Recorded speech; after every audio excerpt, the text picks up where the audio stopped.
Meaning, there are still some people who have a desire to enjoy the worldly life without considering akhirah, ladies and gentlemen. And it continues by having وَمَثَلُهُ كَمَثَلِ الْكَلْبِ إِنْ تَحْمِلْ إِلَيْهِ يَلْهَثْ أَوْ تَتْرُكْهُ يَلْهَثْ. The parable of this condition is like a dog, ladies and gentlemen. What is said, if you drive him away, he lolls out of his tongues. Meaning, we should teach education, we should take religious education so that we will create the best generation with morality, ladies and gentlemen. Just because, and it is also continued by ذَلِكَ مَثَلُ قَوْمَ الَّذِينَ كَذَّبُوا بِآيَاتِنَا. These are people who reject our ayat, ladies and gentlemen. Therefore, we believe that religious education remains very important in any kind of a level of schools, especially at university level, ladies and gentlemen. And remember that actually religious education brings some benefits. Firstly, it teaches about spirituality. Secondly, it teaches about morality or akhlak. And thirdly, it shapes behavior of any people, ladies and gentlemen. Therefore, with these three important things, we should not lie that religious education is not important like they said. Therefore, we believe that religious education remains very important. Once again, I convince you that in hadith, man kharaja fi talabul ilmi fa huwa fi sabilillah hatta yarji. Those who go out to seeking ilmu or giving a knowledge, meaning they will not go home anymore. Ladies and gentlemen, we remain opposed. Thank you. We thank the speech from the Leader of Opposition. The Leader of Opposition spent 5 minutes and 24 seconds. 5 minutes and 24 seconds. Now to extend the case of opening government, let's welcome the Deputy Prime Minister. To Mr. Iksan, time is yours.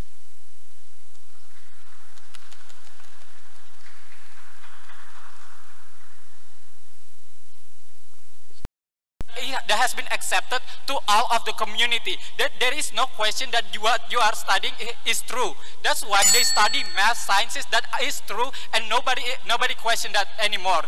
Now that's why we believe that religion is not the best place in the university, because religion still has many unanswered questions, and it is still a very controversial material. That's why it needs to be learned outside of the university, ladies and gentlemen. We believe that also in the university we believe that we know that there are lectures that teaches about religion, but the problem here is that in the status quo right now, people learn about the religions in not a long time. Most of the time in only 1 semester or best 2nd semester. The thing here is that the limitation of the time is that they only being taught of the religions that they have been taught for about 12 years in their school. Making this is actually unnecessary to learn in the university level, because you have already enforced and be taught in the school level, ladies and gentlemen. That's why we believe here that learning in the university level is not actually the best way, and it's not necessary, ladies and gentlemen. That's why we believe that here. We believe here is that if it's not the best way, like my first speaker have already told you, if it's not necessary in the Muslim perspective, we need to leave it alone, ladies and gentlemen.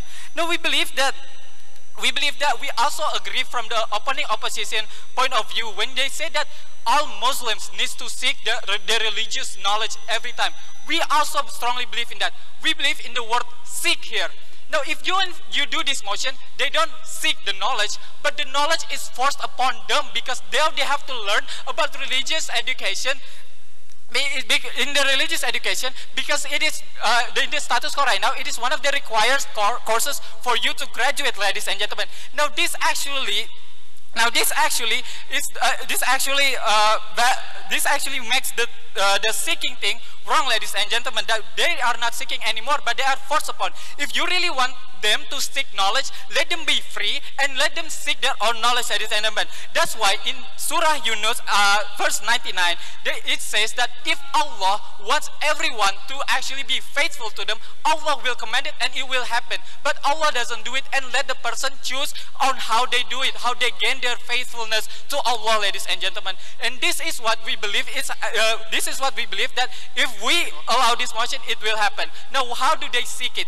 We believe that if they go through the community-based outside of the university to learn about religions is the best way. Why? First, they seek the knowledge and not force upon them. And second, they also Second, we believe that it is on their own desire to learn the faith in their own time, ladies and gentlemen, when they are ready to accept the idea, ladies and gentlemen. This is the best way to gain the knowledge, ladies and gentlemen, because when you are not ready, when you are not feeling like you want to learn something, even if you are being forced to, you will not be accepted. Now we know there is questions about if you learn about the community, who will teach it, what if they teach radical thoughts, but we believe that in the Indonesian government, they have already put solution to this.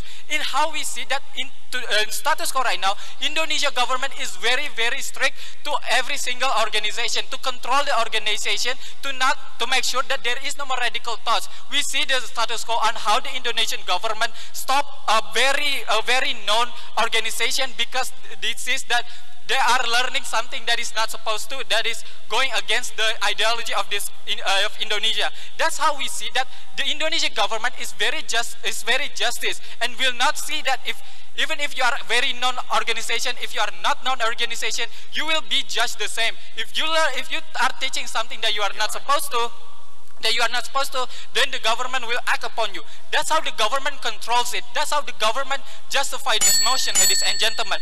That's how we believe that even if the students seek the knowledge outside of the university, it will be the best way. And if we allow this motion, if we allow this motion, there will be no more harm done. That's why we are proud to propose. Thank you very much.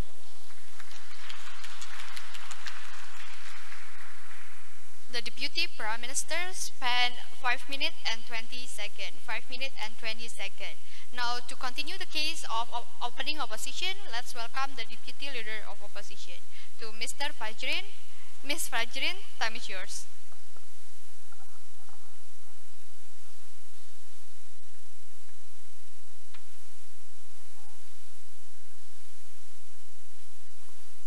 Bismillahirrahmanirrahim. Assalamualaikum warahmatullahi wabarakatuh.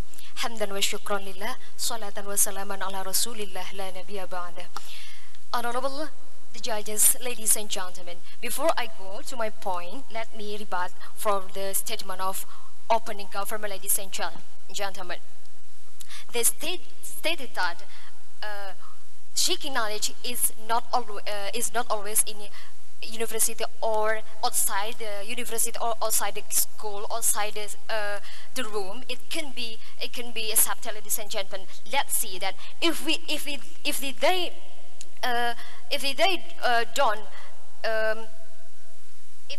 they don't join in the class of in the institution, how could it be? Because they are not obligated, they don't obligate to join, ladies and gentlemen. It means that if they don't obligate to join, the impact of this is the part of them is morality, and they have morality and none, ladies and gentlemen. Let me see that, because this is the impact of why seeking knowledge outside the university, outside the institution, it cannot accept it. And the second, you said that the seeking knowledge from elementary school to high school, ladies and gentlemen. How could it be? It is enough if religious education just seek from the elementary school to high school, ladies and gentlemen. How could it be?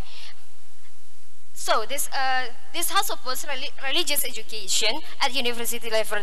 I declared that, and I clearly stated that the ideals of university emphasis more on developing two kinds of aspects, ladies and gentlemen. As strengthened with my first speaker, this is skill and knowledge. Knowledge consists of morality, consists of spirituality, etc. And university as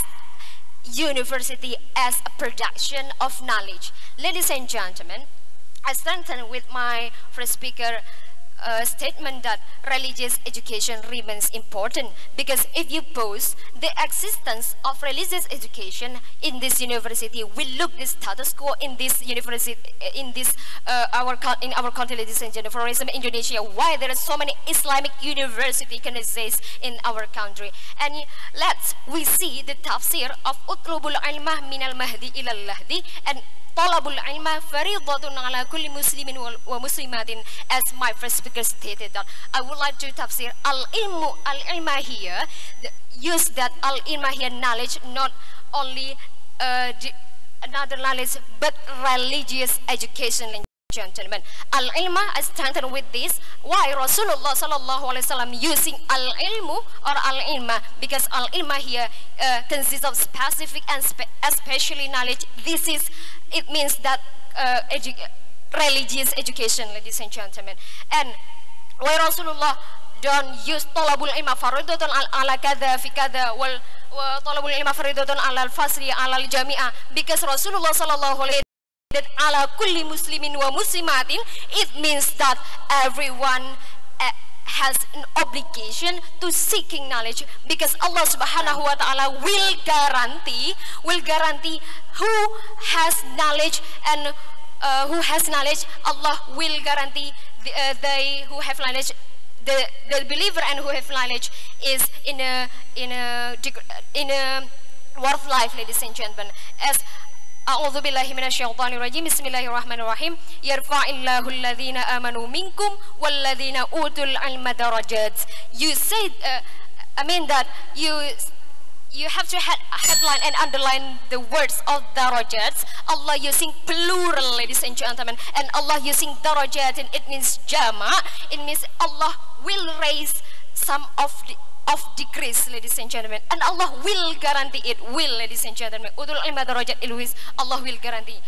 And ladies and gentlemen, I would like to strengthen with one point that man arada dunya fa'alayhi bil ilmi wa man arada al-akhirata fa'alayhi bil ilmi wa man aradahuma fa'alayhi bil ilmi.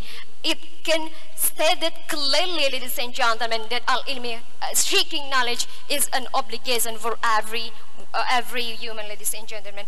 And you see that if we just seeking knowledge without religious education, we see the impact of morality of this kind of student, ladies and gentlemen. For example, as our first speaker stated, that as characters, because if you're seeking knowledge without concept of iman, and also belief from Allah, it will be the destroyer for the seeker, ladies and gentlemen. I strengthened, it will be the destroyer for the seeker, ladies and gentlemen. The character here, why they have very high side, very wide side, ladies and gentlemen, why they do this kind of corrupt and this kind of bad thing? Because they don't implement and balance between marifat and knowledge. Between marifat, it means between iman and knowledge, and al-ilmu that I have stated, ladies and gentlemen. So I'm proud of my position, and I completely stand with my position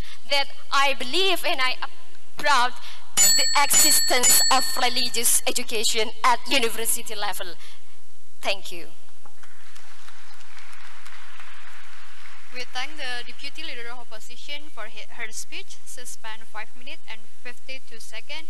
5 minutes and 52 seconds. Now, to open the closing half of the debate, we welcome the Member of Government. To Mr. Rizal, time is yours.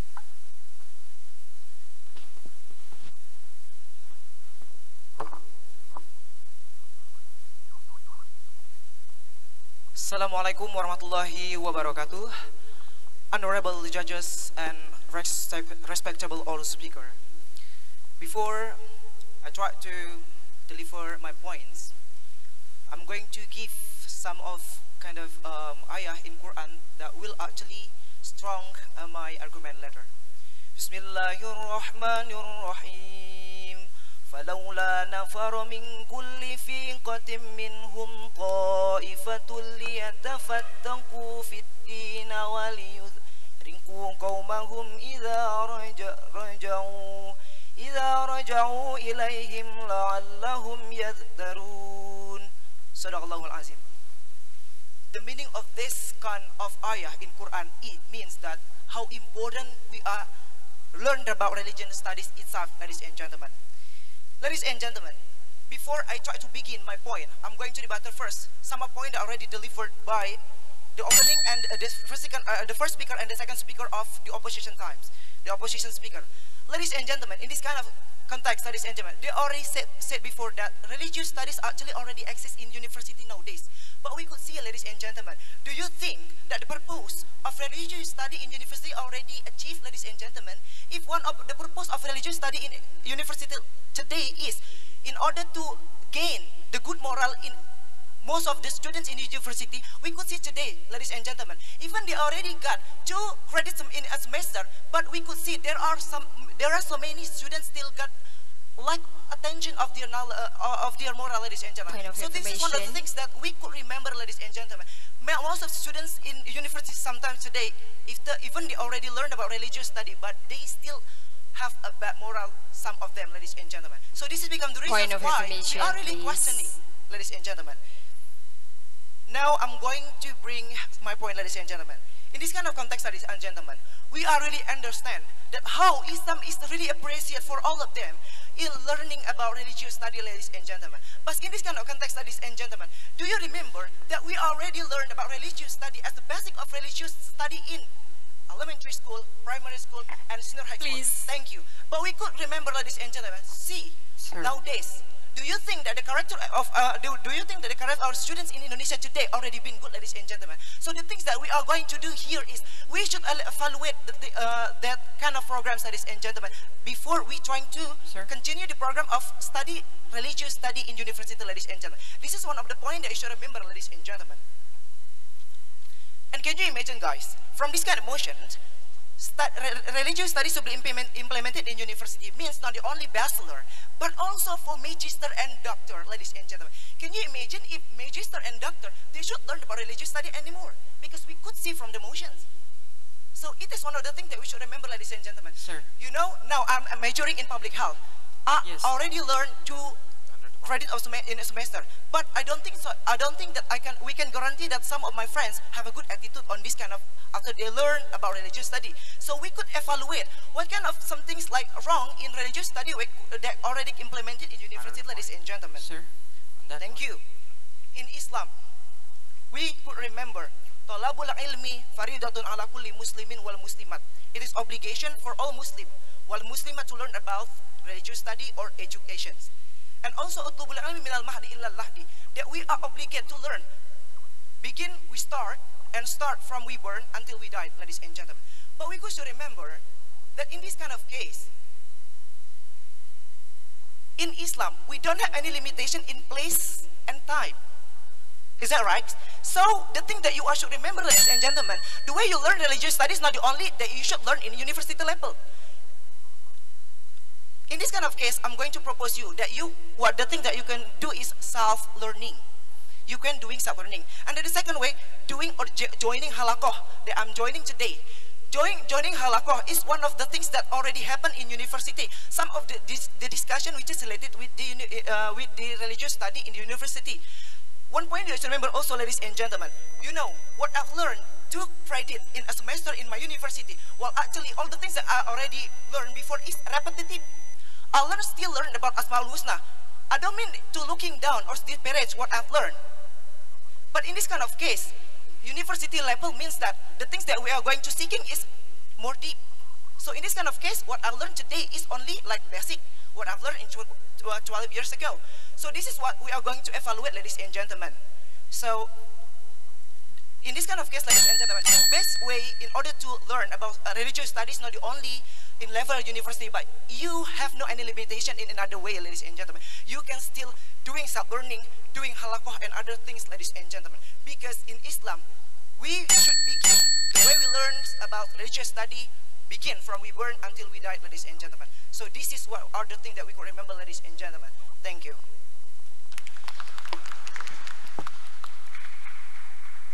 We thank the member of government for his speech. He spent 5 minutes and 25 seconds. 5 minutes and 25 seconds. Now, to open the case of closing government, we welcome the member of opposition.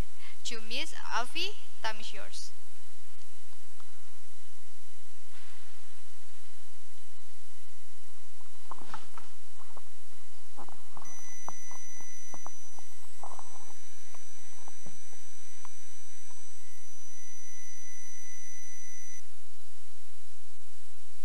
Assalamualaikum warahmatullahi wabarakatuh. As the closing opposition, what we have stands here is how we focusing on the religious particularities that is applied in the religious education in the university level. Before I'm going to my argument, I'll give you some points of rebuttal toward the closing of government. The first thing, they claim that character of Indonesian people is still bad, whereas we have studied in elementary school or even in junior high school or in senior high school. This is wrong because we see that in the secondary school, they just studied about the theory, right? There is no application that is taught by the teacher itself, ladies and gentlemen. If the closing government want to oppose this religion education in the university level, how they can guarantee that the character of the Indonesian people will be better in the end of the Second responses. They claim that good attitude is not about the good attitude, but we see that the good attitude is not come because of the teaching religious education in a university, because it is just teaching in a one semester, for instance. It's not about that, but it is the good attitude comes to the individuality, how they can see about the religious education which is taught in the university level itself, ladies and gentlemen. Let's go into my argument. The first is on why, by default, religious education is very important. First layer, in a university, you are learning good knowledge, right? You are learning general knowledge such as law, such as health, such as economic, and so on and so forth. We think that we need to teach this religion education in practically, because the application of those will depend of religion itself, ladies and gentlemen. For example, in the future, if you want to be a lawmaker, thus you have to insert this religion education on your major, right? Thus, in the end of the day, if you want to be a lawmaker, it will not lead to the controversy where the society depend on your law itself, ladies and gentlemen. Secondly, no, thank you. Second layer, the platform of exercising religion out of the university. For example, Islamic community in outside the university is not many, and it's not enough to just make you practically study about religion itself, ladies and gentlemen. But in university, you will lead to the deep understanding of religious, because we see we have studied theory 12 years since we are elementary schools until we are in the senior high schools, right? Thus, what we are going to focus here is the practicality of the application of the theory itself, ladies and gentlemen. For example, how we face the current problem in the Islam, how our roles as the university students to the Islam development in a country, for example. Thus we need the practicalities itself, ladies and gentlemen. Secondly, the focus of the university itself to the practicalities. Thus, every subject in the universities will lead you to the practical. For example, magang, PPL, KKN, and so on and so forth. Thus, the religion education is need to be taught in the very beginning, ladies and gentlemen. For example, in my university, there is MTK, which is being the sub-subject of religious education, which teach you about how to read Al-Quran in a good way, and so on and so forth. Thus, even it just one semester to be teach in a university, but it's good to have the students who cannot read the Al-Quran well, but in the end of the day, they can read the Al-Quran well itself, ladies and gentlemen. Moreover, we see that in the university level, there are so many organization or Islam community or faham-faham which is extreme, ladies and gentlemen. Thus, we cannot rely on organization which doesn't regulated by the government. But we see in the religious education in the university has already regulated by the government, right? Thus, for example, in the curriculum, the material that will be taught by the lecture, for instance, just this is very important in the very beginning, because we see that in the status quo, the university material goes to practical, for example, to the applying of our roles as to the society or our roles to nation, ladies and gentlemen. For example, the paradigm of Islam to build a good country itself, ladies and gentlemen. Second argument on why religious education will lead you to reach future success. We see that the future success of religion is future success in the world and in the akhirah, right? Moreover, in the surah, Tasarruful Imam Al-Riyah Manutun Bimaslahah. The policy that the government create should bring maslahah to all umat. We see that this religious education bring maslahah to all umat, right? This is very important to be taught in the university at the first very beginning because it will balancing about your future success in the dunya and also in your akhirah, right? Thus, we propose this motion. We thank the speech from the member of opposition. The member of opposition 5 minutes and 48 seconds. 5 minutes and 48 seconds. Now to close the case from all government benches, let's call upon the government whip. To Mr. Hafid, time is yours.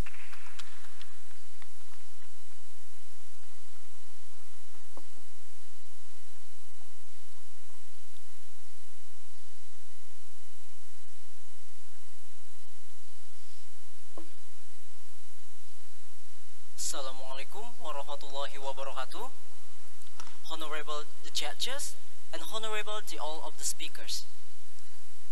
Ladies and gentlemen, before we start our argument about these motions, I want to rebuttal first what the opposite teams talks about these motions, ladies and gentlemen. The first, they said that the religious education still exists in the university and especially teach in the university, ladies and gentlemen. We have to realize something, ladies and gentlemen, that because if we want to study about religious, it's not especially teach at the university, ladies and gentlemen. We can teach everywhere and anywhere. It's the whole, and the university is the whole to concern what we want to do, what we want to be in the future as the professionals, ladies and gentlemen. Ladies and gentlemen, the opposite team said that, the hadith that the opposition team said that, we have to seek the knowledge everywhere without limit. But it's not correlate with their statement that they said about that, with the hadith that they say, ladies and gentlemen, because the statement that explicit, especially that teach the religious educations in the universities, ladies and gentlemen, that the university is not the better way to learn about the religious education, ladies and gentlemen, because the university is the concern to the student to be the professionals, ladies and gentlemen. The second, ladies and gentlemen, is it enough? Is it enough if we study, if we get the religious education one semesters, and about studying religious education to revere our age and morals in the university, ladies and gentlemen. And the third, ladies and gentlemen, they said that every ayah can insert in the religious education. No, thank you. Every ayah can insert in the religious educations in university, but it's no longer about the religious education, ladies and gentlemen. It's no longer about that, ladies and gentlemen. But the ayah said that we want to seek the education, not just the religious educations we teach, we learned in the university, ladies and gentlemen. Ladies and gentlemen, before we start our argument, my argument, ladies and gentlemen, we have to realize something, ladies and gentlemen. Why we want to advance our study at the university, ladies and gentlemen? Of course, we want to higher educations and the better educations to prepare ourselves to the futures, ladies and gentlemen. And the second question, what the purpose of that, ladies and gentlemen? And the purpose of that, we want to get the better positions after we graduate as the first graduate at the university, and if we work as a professional career that we concerned in the university's levels, ladies and gentlemen. The first argument, ladies and gentlemen, why we support this nation that this house really this house oppose religious education at the universities level? Ladies and gentlemen, first, we know that the religious education is the basic education that start from we born until we die. Ladies and gentlemen, it's based on the hadith that Prophet Muhammad SAW said that Utlubul ilma ilma madi ilalahdi. Ladies and gentlemen, this hadith orders us to learn from we born till we die. Ladies and gentlemen, in this case, ladies and gentlemen, the religious education still needed, but in the universities levels, we have to concentrate what we want to be in the futures, ladies and gentlemen, to be the professionals, what we want to be, and realize that religious educations we can get everywhere, not just in the university. We got the basic in the elementary and the beginner about our schools, ladies and gentlemen. We talk about the religious education not just we get in the universities level, but from we born, we raise as a man, as a human. We talk about we learned our parents, our environment, taught us, teach us about the religious education, ladies and gentlemen. In fact, that happened in this era, the religious education at university still has this. The religious education in the senior high schools, elementary schools, and the others is not adding the value that we learned, ladies and gentlemen. It's I better to be provost. Thank you very much. The government whip spent 5 minutes and 21 seconds, 5 minutes and 21 seconds. Now to close the debate, I welcome the opposition whip. Mr. Landry, time is yours.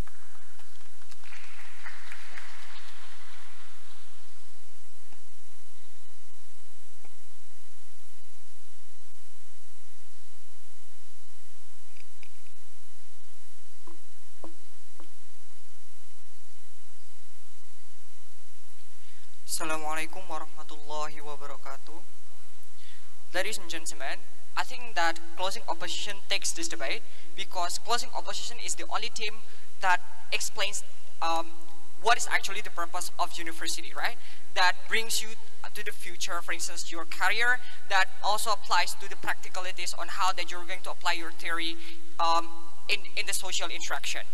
Unlike opening opposition that only explains the importance of moral educations, we are going to explicitly explain why general knowledges that are learned in the university level related to religions. We think that my members have stated to you that in university, you're going to study law, you're going to study about foods, for instance, and you also study about economy. What does it tell you? In order to create law, you have to understand religion value in depth, right? You have to understand the prohibition of killing and also ban pornography, for instance, as a form of real policy in law is also based and also in line with the religion's value. We think that's the deal. Even like if you are learning about foods, for instance, in university, in culinary, we think that you also understand about religions in order to determine what halal ingredients that you're going to create and what halal foods that you're going to create. That's the thing. That's why the conclusions is that the closing opposition exclusively explains to you why young generation sets the future of a nation through university level and why they need religious value, right? But before that, I think that one rebuttal that is not intertwined in my discussions. All the opening and closing of government explains that public university only brings mudarat, and we think that this is not necessary to bring religions in a university. No, two responses. Number one response is that but before that I'm going to explain in fiqh, right? Al-umuru bimaqasidiha. We think that the intentions of creating university is to bring the benefits to all layers of society, right? We think that the public facility, for example, school and university, accommodate communal interest. That's the actual purpose on how that you're making public facilities, not only academic but also religions. That's why in secondary and primary, for instance, you are going to teach all religions to diverse people, for instance, to Christians, also to Hindus, to Islam, in order for them to pursue their rights, right, which is religions. That's actually the thing. But even if in the second response, the time is very limited like what they explained, we think this is okay. Because in university, you're going to focus on practicalities only, ladies and gentlemen. That's why the portion of theory is actually less on that. We think that this is also in line with university because you are focused on skills and practicalities. For example, you have internship, you have research for about 1 or 2 semesters. It shows to you that this is actually okay for you to focus on practicalities, not to the theory. We think that even if you want to hold an event related to religions like MTK, you need religious, educations in university in order to get those members to be your, community, right? But in my discussions, I'm going to talk to you 2 things. Number 1, it's about the principle. We think that the principle of religions education should be long-lasting. You can't stop it on 12 years of learning theory, but also need to exercise it. Only university gives that platform to enhance religious practicalities, right? That's why we think that the interpretations of utlubul ilmah minal ladi ila lahdi, to get the knowledge until you are old, only long-lasting under our world and can only be exclusively explained by us. Why? Because practicalities are important. Because later on, you're going to know about how to do a good relationships between men and women, on how to imply your theory, for instance, with diverse, culture, with your lecturer or even your friends in the end of the day. Or probably to some extent, it can also apply to your, policy or even like your future career, right? The problem is that now the teenagers are free from parents' guidance, most likely, right? They're coming from different cities. They have different friends that are bad, for instance. That's why they go to organizations. This organization is not always good because somehow this organization is very extreme and radical, right? That's why we think that I'm going to explain ad-dararu yudfa'u biqadril imkan. You have to avoid harm because this is going to be bad on them because many extreme organizations occurs because they don't insert religious value with general knowledge. For instance, like religions that is opposing civic, the understanding of Pancasila, and we think that because they don't even insert this value and try to apply it in their, in their daily activity, right? We think that to some extent, in my second discussions, I'm going to talk to you why then other activities of religions like UKM, Remas, or any other activities in university can only be enhanced by formal education in university, right? We think that this is going to be a good interpretation. Tasarruful imam ala ru'iyah manutun bimaslaha. Government regulation should accommodate and bring communal benefit. What is the benefits and what is the policy? We think that we're going to standardize the norm and understanding through curriculum that is explained, that are not explained and touched by them. We think that by your own interpretation, it cannot deal with the social interactions. Go to closing opposition. Wassalamualaikum warahmatullahi wabarakatuh. The opposition whip spent 5 minutes and 27 seconds, 5 minutes 27 seconds. By the end of the speech of the opposition whip, so I hereby close the debate. Wassalamualaikum warahmatullahi wabarakatuh.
Warahmatullahi wabarakatuh.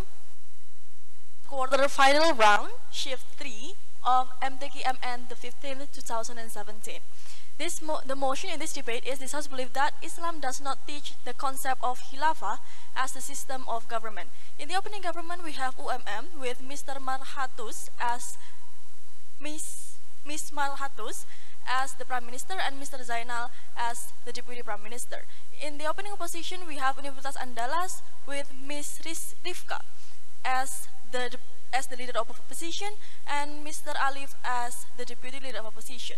Next, in the closing government, we have Unisula with Mr. Muham as the member of government and Mr. Rahma as the government whip. Last, in the closing opposition, we have Universitas Indonesia with Mr. Alif as the member of opposition and Ms. Risti as the opposition whip. So let's just proceed to the debate, and we would like to call the Prime Minister of the government team, Ms. Marhatus. Time is yours.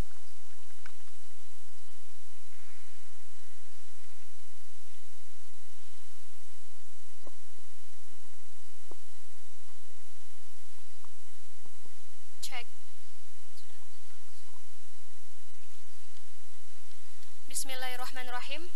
Assalamualaikum warahmatullahi wabarakatuh. Good morning, the honorable educators and all the members of this house. Ladies and gentlemen, before we proceed into the debate, let's reanalyze what is exactly the Khilafah itself, right? We believe that Khilafah is a governance system which is only based on the Sharia law, right? That in every single implementations, for example, in every single social aspect and every single things that exist within the society, we have to use only the principle of Islam and the Sharia law in itself, right? And we believe that Islam never explicitly stated that we as a Muslim should have the mechanisms of Khilafah within the governance system, right? Why? Exactly because there is exactly no specifically hadith and Quran that command us to establish the Khilafah within the government system, right? That's why we oppose the Khilafah as the government systems. Now we are as the opening governments, we want to give you one argumentations why we oppose these motions. Number one is that because Islam does not have permanently and patent an exact way even to choose a leader, right?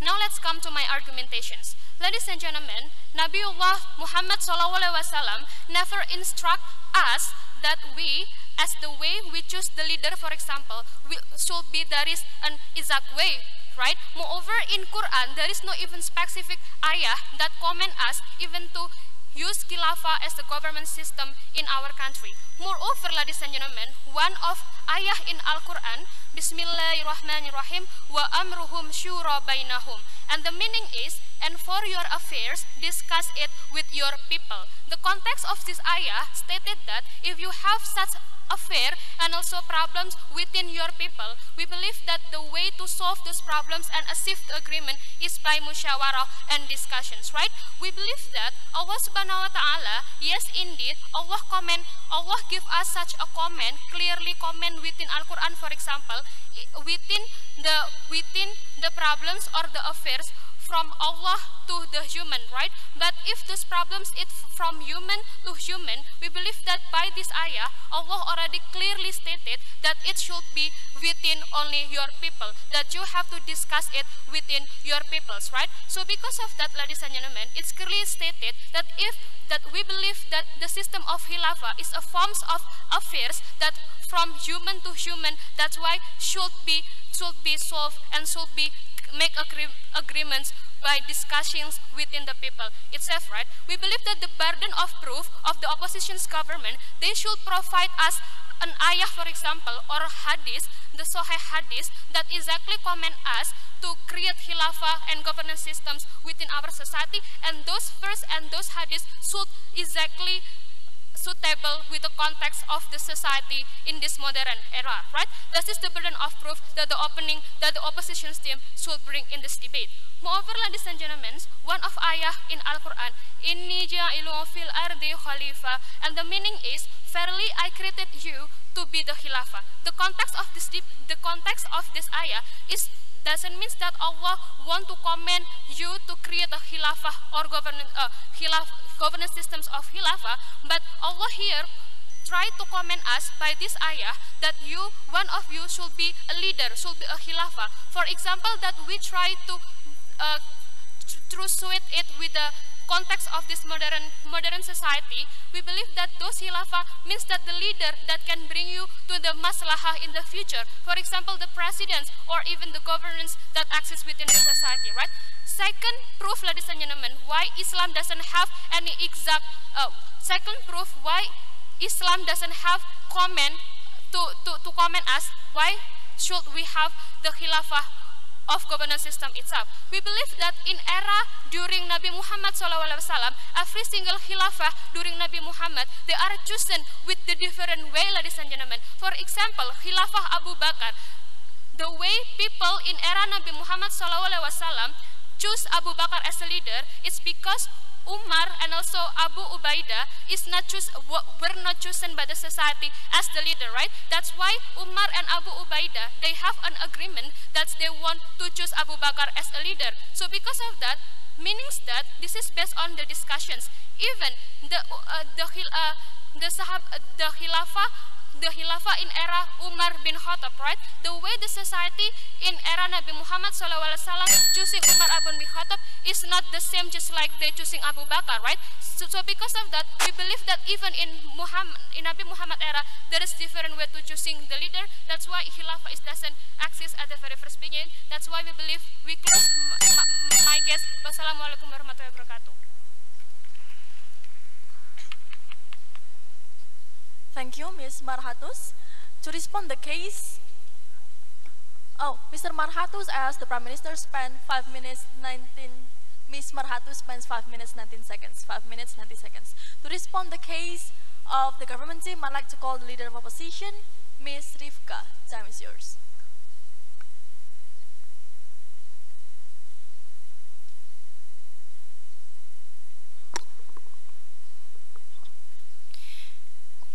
Bismillahirrahmanirrahim. Assalamualaikum warahmatullahi wabarakatuh. All right, ladies and gentlemen, thank you very much for time and attention given to me right now. Here, we will discuss about interesting topic, which is this title is, this house believe that Islam doesn't teach the concept of khilafah as a system of government, ladies and gentlemen. First, the honorable, the adjudicators, and then my proponent and opponent teams, and then all of the audiences who have attended here to watch its competitions, ladies and gentlemen.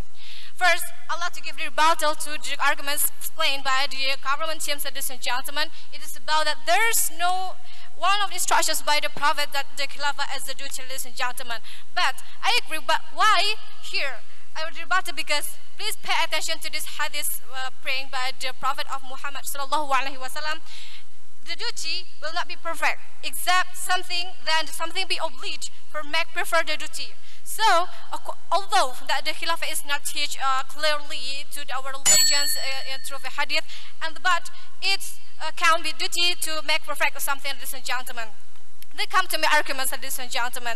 If we look at the leadership of the Prophet of Muhammad sallallahu alaihi wasallam in Medina, and Prophet Muhammad sallallahu alaihi wasallam take a khilafah as a system of government in Arabic land, ladies and gentlemen, and it is followed by the Abu Bakr, by Ali, by Umar, by Uthman, and those are Islamic. No thanks. Those are our Islamic figures, ladies and gentlemen. So, because those are Islamic figures, so we have to follow what the Prophet of Muhammad sallallahu alaihi wasallam command us.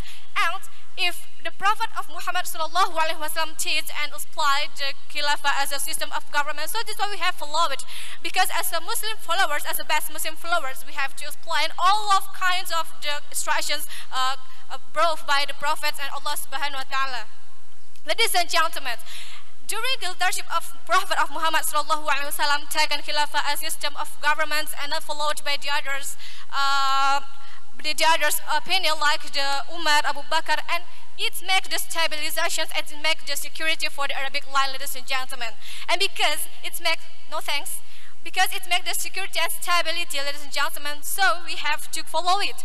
And then, ladies and gentlemen, as the security and stability is one of the instructions during instructions brought by the Quran, I cite the Quran Surah number 2 and Al-Baqarah verses 126. It is said that when Allah mentions when Abraham said that my Lord made this security city and provide these people with fruits, whoever of them believers in Allah. And last day, Allah said, and whoever disbelieves, I will grant him enjoyment for a little, then I will force him to the punishment of his fire and reach his destination, ladies and gentlemen. Here, the security and stability, ladies and gentlemen, are our obligation to make this, because it is lined in the Quran and Quran as our directions as a Muslim people, ladies and gentlemen. And once again, I emphasize that why Islam teach the concept of Khilafah as system of government, because it's brought by the Prophet of Muhammad sallallahu alaihi wasallam and followed by the other Khilafah, ladies and gentlemen. No thanks. And ladies and gentlemen, Khilafah is not only make the security and stability for the Muslim people, ladies and gentlemen, but also for the non-Muslim people, ladies and gentlemen. For example, like Muhammad al-Fatih, I take the example, for example, like that. When Muhammad al-Fatih defeated the Constantinople, ladies and gentlemen, he doesn't destroy the Christians when the Christians have worshipping in the church, ladies and gentlemen. And I think the Khilafah is not destroy the other religions, and so that's why we have to follow this as a concept of Islamic system of government, ladies and gentlemen.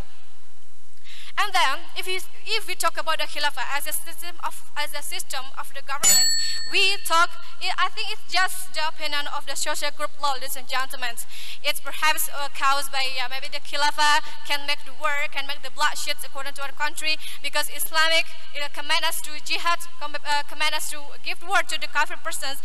But it's just the opinion by the social law, ladies and gentlemen. And for several persons say that it's not appropriate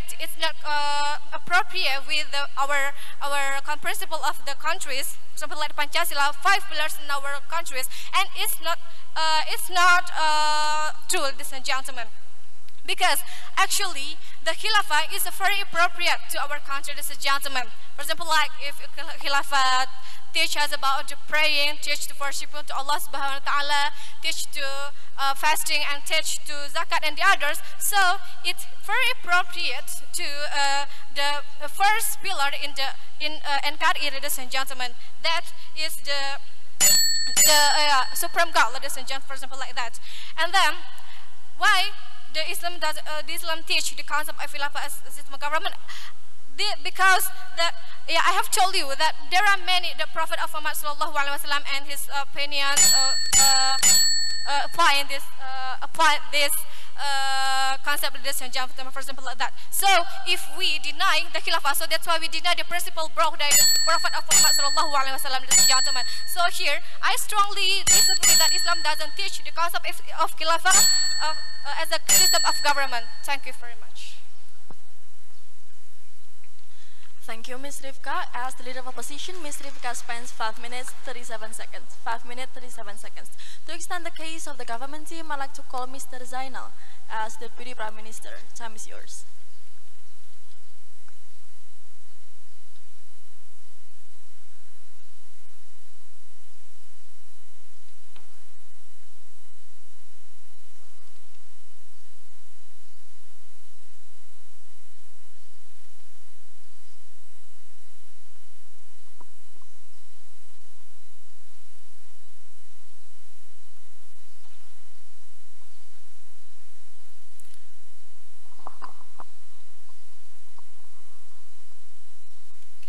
Bismillahirrahmanirrahim. Assalamualaikum warahmatullahi wabarakatuh. The honorable judges, all of the members of this house, we think that Islam is so peace rights. Everything are being managed by Quran. Everything are being protected by Quran. Everything are well protected between Muslims and also non-Muslim. That's why we can easy to take one of ayah in Al-Quran. A'udhu billahi minasyaitanir rajim. Bismillahirrahmanirrahim. يا أيها الناس إنا خلقناكم من ذكر وأنثى وجعلناكم شعوبا وقبائل لتعارفوا إن أكرمكم عند الله أتقاكم إن الله عليم خبير. This is show that Allah has already created humans in a very variative human. For example, there is Muslims, there is Christians, there is from that cultures and another cultures. This is show that every regulations and all of that arrangement in Islam are well protecting the interest of a society. When let me give response to what the opening oppositions. No, when they believe that long time ago that our Prophet Muhammad sallallahu alaihi wasallam has already implemented the systems of khilafah, proof that the khilafah need to be adapted to days. We think that it is these oppositions cannot do this kind of the actions because the context is already different. We need to be say that Islam is rahmatan lil alamin. They can be flexible if there is interest of a dunya, for example, or we call as muamala. We think that is maybe including regulations and also governmental system. How the governmental system today has already reflecting the Islam principle that already adapting the value certain value, the main value in Quran to be adapted inside of society to create maslahah to be exist in today's era, ladies and gentlemen. We also can provide you why there is the existence of qawaid al-fiqh to make sure that every regulations that still can be reflecting the interest of Islam, but it still can accepting the other people from non-Muslim, for example. For example, how the existence of al-addah muhakkama. We think that this is the reflections of how when Islam still accepting the cultural regulations, for example, that not even teachings in the past of Khilafah, for example, that still can be related with current situations, right? We think that it still can reflecting the principle of Islam that can be filtering by every single discussions of Majelis Ulama Indonesia, for example. That's why, in the other hand, I will also can prove to every single people here that in every implementing, for example, in democracy, we think that in creating policy, there are a lot of citizens and also people still can control every single regulations. For example, when there is a regulations that may be jeopardizing or violence the essence of Islam, MUI can try to go to the court to make sure that these regulations can be rearranged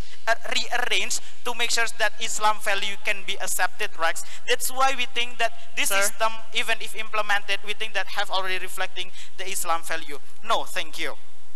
What I'm going to talk you in this debate is that I would like to explain, we think that the current governmental system nowadays are still reflecting the principle of Islam, for example. First, we are already identical with musyawarah that already commanded in every by Allah to every single Muslim, right? A'udhu billahi minash shaitanir rajim. Bismillahirrahmanirrahim.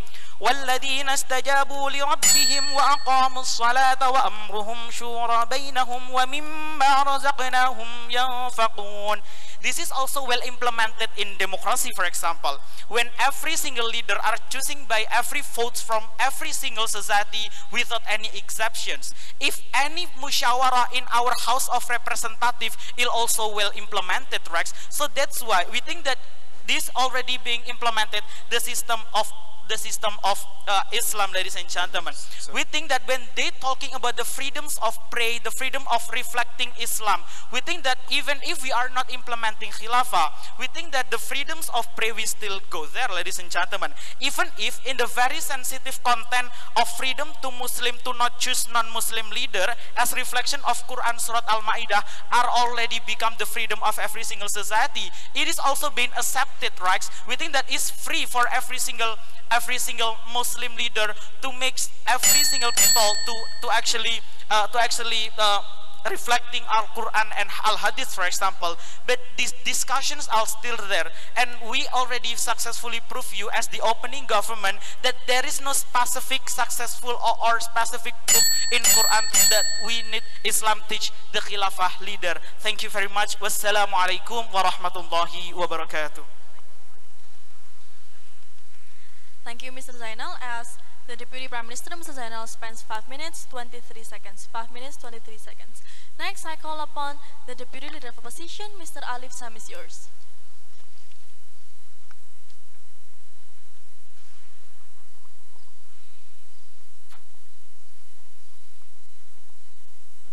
Bismillahirrahmanirrahim. Assalamualaikum warahmatullahi wabarakatuh. Ladies and gentlemen, the honorable educators and brothers and sisters, my proponent and opponent teams.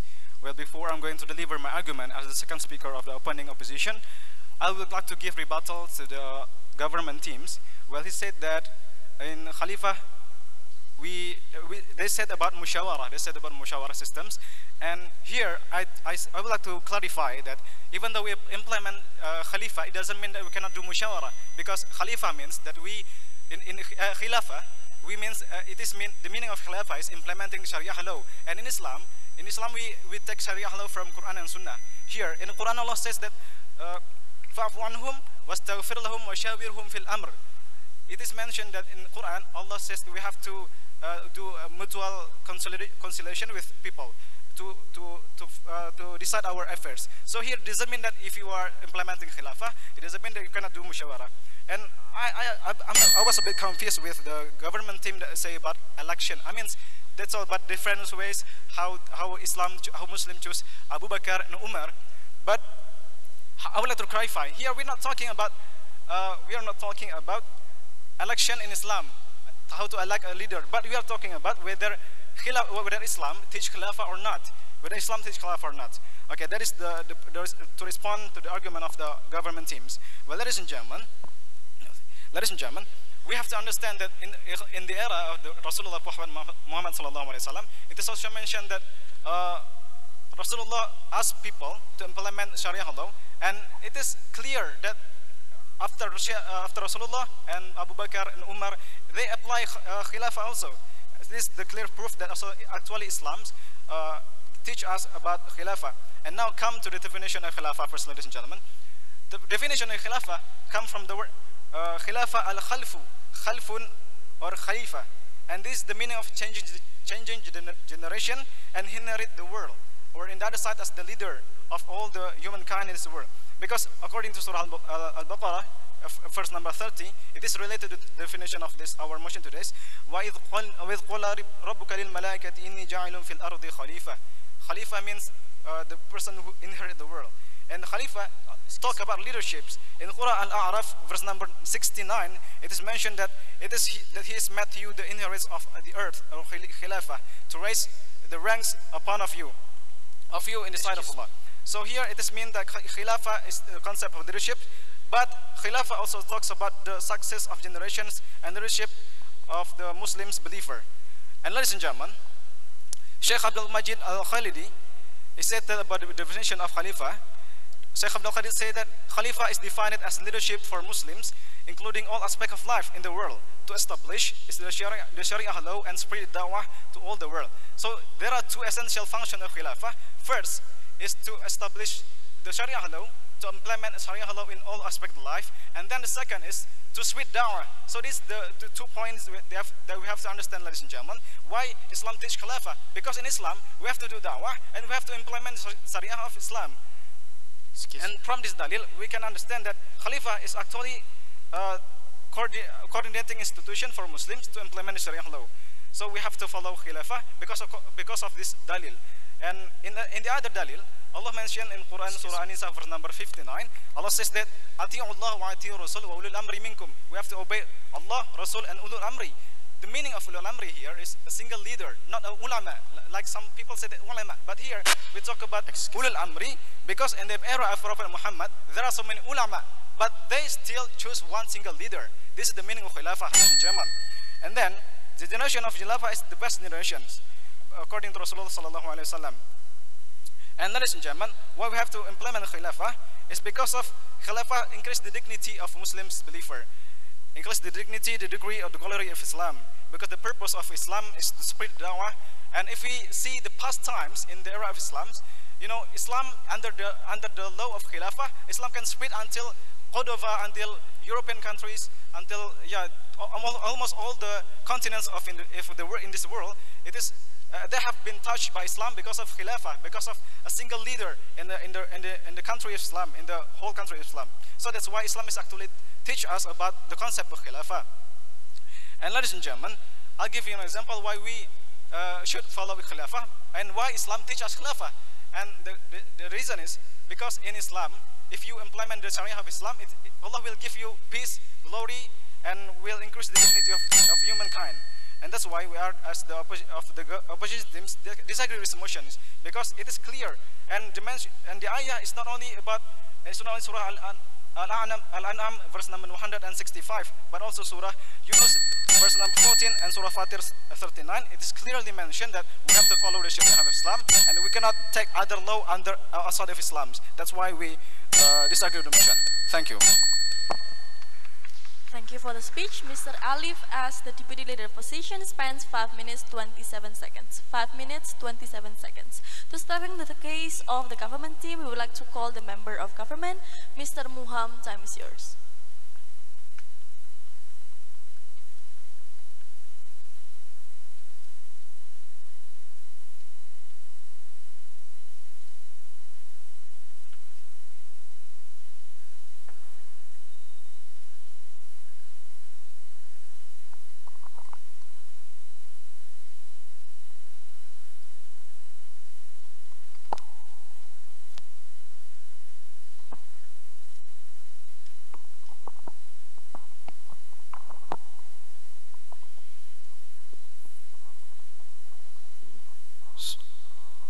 Check.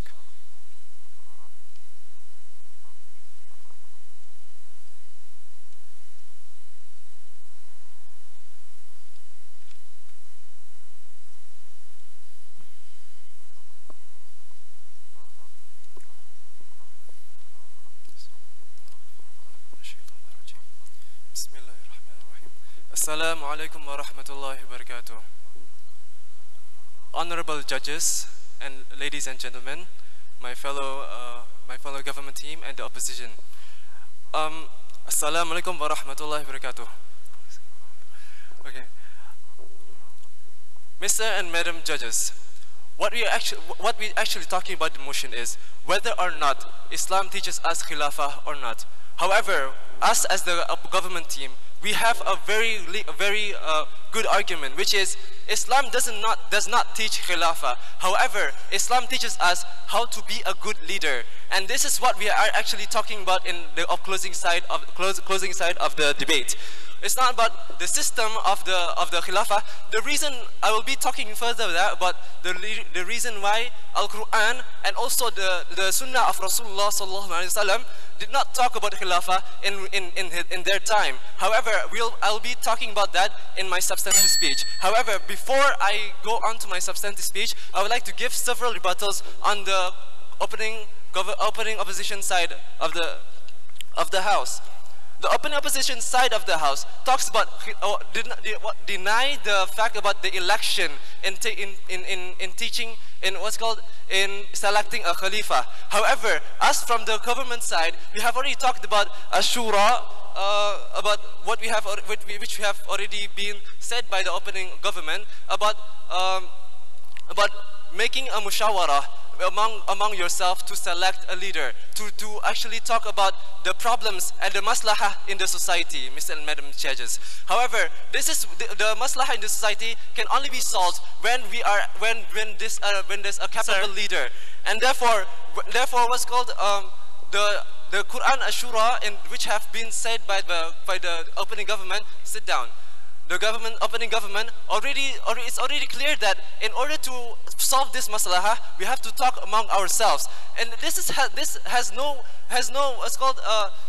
some points in which about election, like if there are conflict between two sides about electing a leader, therefore there should be mushawarah. And also what the opposition side thinks about that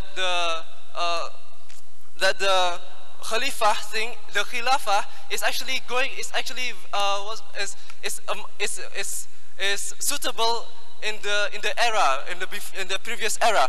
However, when we talk about the Uthmaniyah and the Abbasiyah era, there have been many there's teachings that are not included in the Quran. In the Uthmaniyah and the Abbasiyah era, they allowed the act of slavery. There is called mawali in this kind of khilafah, in the khilafah system, and there's also called dhimmis, the dhimmis people who are non-Muslims, and these people are objected as the second-class people and the first-class citizens. However, Islam itself teaches about fairness and equality, and this is not what khilafah is actually teaching us about. Khilafah actually appears appears in the time of Abu Bakr radiallahu anhu, where the people actually pick the leaders for the nation, and Abu Bakr is in that time are picked as selected to lead the nation. After the time of Abu Bakr radiallahu anhu, the leader is selected through appointment, which is Abu Bakr appointed Umar radiallahu anhu as the Khalifa. However, he did not want to be called as Khalifa because this system might be used in the system which is going to go onwards, and it will create this kind of create this type of stigma in the society that the Khalifa is absolute. However, the Khalifa itself is not teach. Okay, I'm going on to my substance speech. The Khalifa itself is not taught in the Quran itself because the Quran itself, because the reason why is that the Khalifa, it is afraid that Nabi Muhammad sallallahu alaihi wasallam and also Allah subhanahu wa ta'ala already knew the progress of the society, already knew that the Islam will grow large, and many people will be in this kind of country, in this kind of Islamic environment. However, if we implement this Khilafah, it will create that the same situation back then during the time of Abbasiyah and Uthmaniyah. However, in this kind of Uthmaniyah and Abbasiyah time, there's also conflict, and this is why Khilafah is not taught in Islam. And what's called the reason why the Quran did not spoke of this because the Quran itself is suitable in the progress of time, and in the progress of time there are many types of governmental system, and the Quran itself, therefore this is why the Quran did not speak of Khalifa, because the Quran also know that there will be democracy. The Quran also know that there will be other types of system of government, and therefore what the Islam is actually talking about is actually teaching us teaching us about fairness and also to treat others fairly. And therefore we as the opposition team thinks that we beg to propose this motion. Thank you. Thank you, Mr. Muham. As the member of government, Mr. Muham spends 5 minutes 34 seconds. 5 minutes 34 seconds. Next, I call upon the member of opposition, Mr. Alif. Time is yours.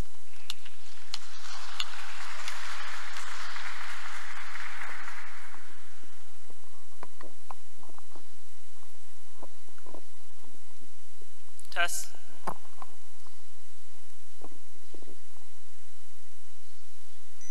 Assalamualaikum warahmatullahi wabarakatuh. Mr. and Madam Chair, honorable speakers, and ladies and gentlemen.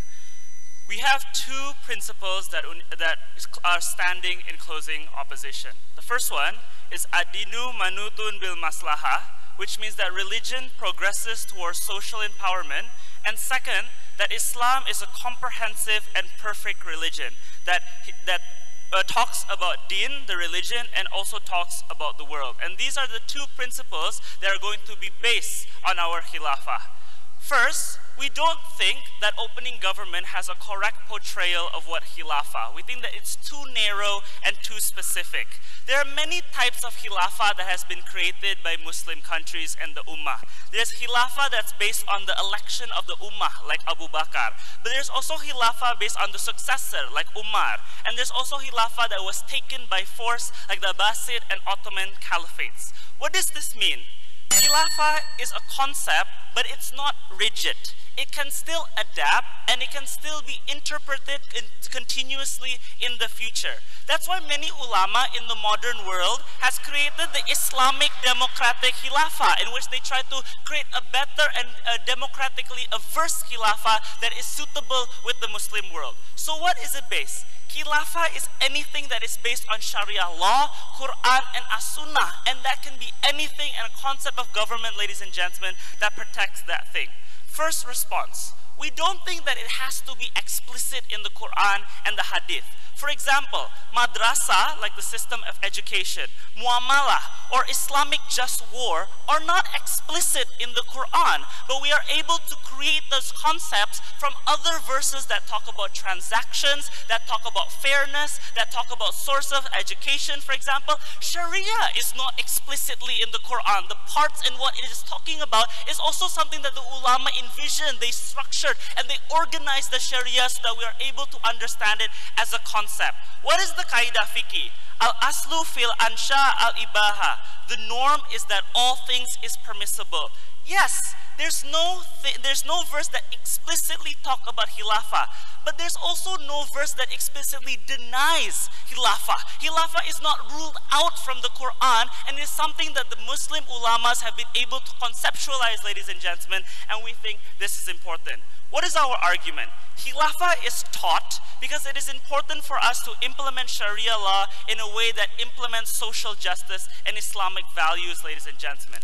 There are parts of the religion that is hard to implement if you do not implement Sharia in the Khilafah, if you do not have a system of government that follows the Khilafah. For example, An-Nur 55, Bismillahirrahmanirrahim, La yastalifunnahum fil ard. What does this mean? Make successors for you on earth. Yes, this does not say explicitly khilafah, but when we understand successor, when we understand leadership, when we understand Sharia and Muslim duties and Muslim values and understanding about fairness, we are able to collect all of those things holistically and create khilafah as a concept. To say that if you are a successor, if you want to implement a government, it should be like a khilafah. What is a khilafah? Something that follows a Sharia, follows the Al-Quran, and follows the As-Sunnah in the beginning of the first place, ladies and gentlemen. And that's why in Al-Baqarah 208, we talk about, Bismillahirrahmanirrahim, Udukhulu fi silmi kafah. What does this mean? Enter into Islam fully and perfectly. What does this mean?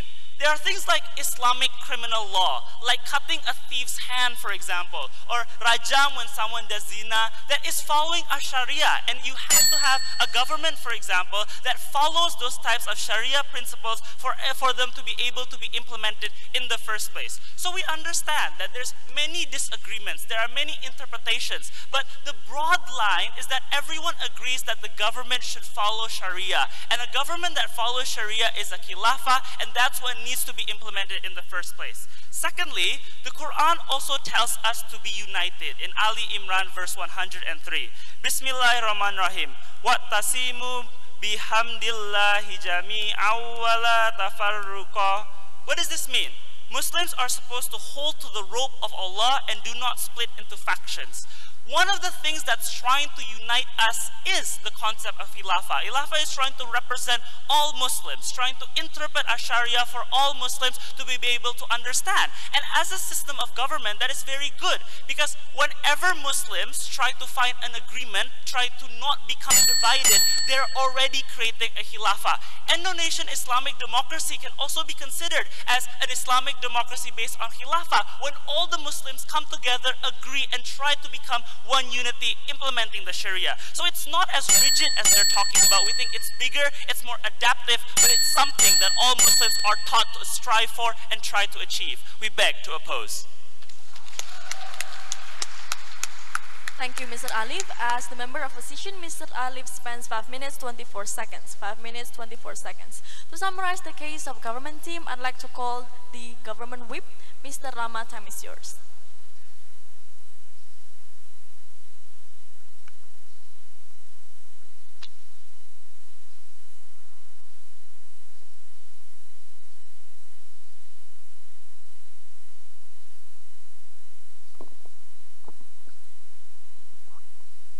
Cek.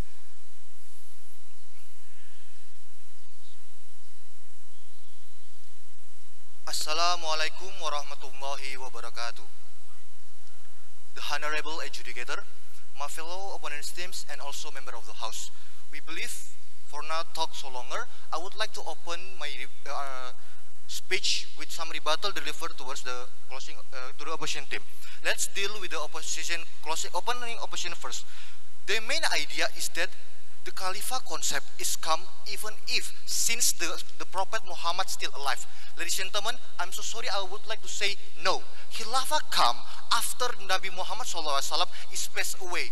The Sahabat from Prophet Muhammad SAW, they are doing ijtihad and they are discussed for doing musyawara, and they choose Abu Bakar become the leader, ladies and gentlemen. The Khilafah system came after Prophet Muhammad SAW passed away, and we believe that this argument that that Khilafah is already stand, even if since the Prophet Muhammad SAW alive, it cannot be counted in this debate, ladies and gentlemen. Second, they are talking about no thank you, the Prophet Muhammad, that the Caliph, the system of leader in Khalifa is different with leadership, ladies and gentlemen. We, as one of my counseling government already told, Al-Quran and Sunnah Hadith talk about how become a good leader, not talking about Khilafah should be implemented as a system of government. This is what we should think about, ladies and gentlemen. We believe that this is not wrong. Let's not going to the closing opposition.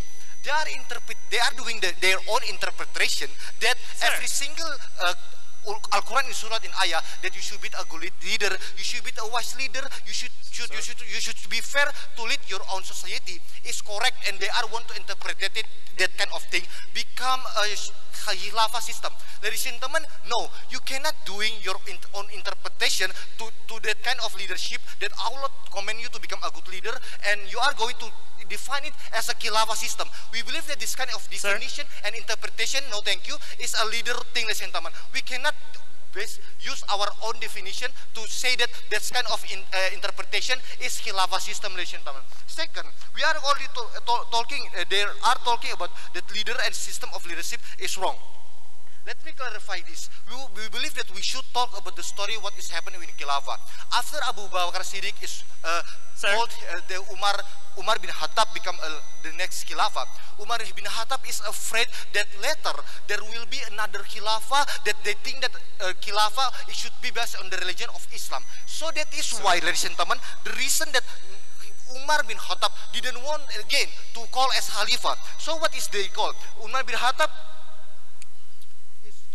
called as the Amirul Mukminin. He don't want to use the Khalifah as the Khilafah system is no longer, ladies and gentlemen. We believe that Khilafah is so sacred, it is not compatible with this world, ladies and gentlemen. So basic on that, we believe the argument of the opposition house, it should not be stance because of their own interpretation. No, thank you.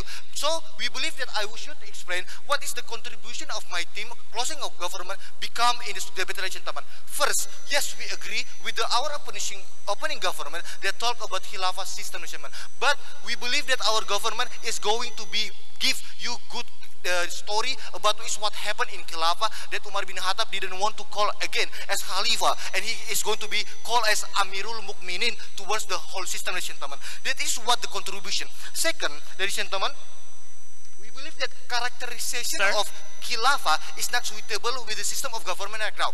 You see what is happening in the system of government right now. Corruptions. They are stealing society money. They didn't become a fair government. They are doing to debate with each other with a bad words, gentlemen. We believe this is not going on.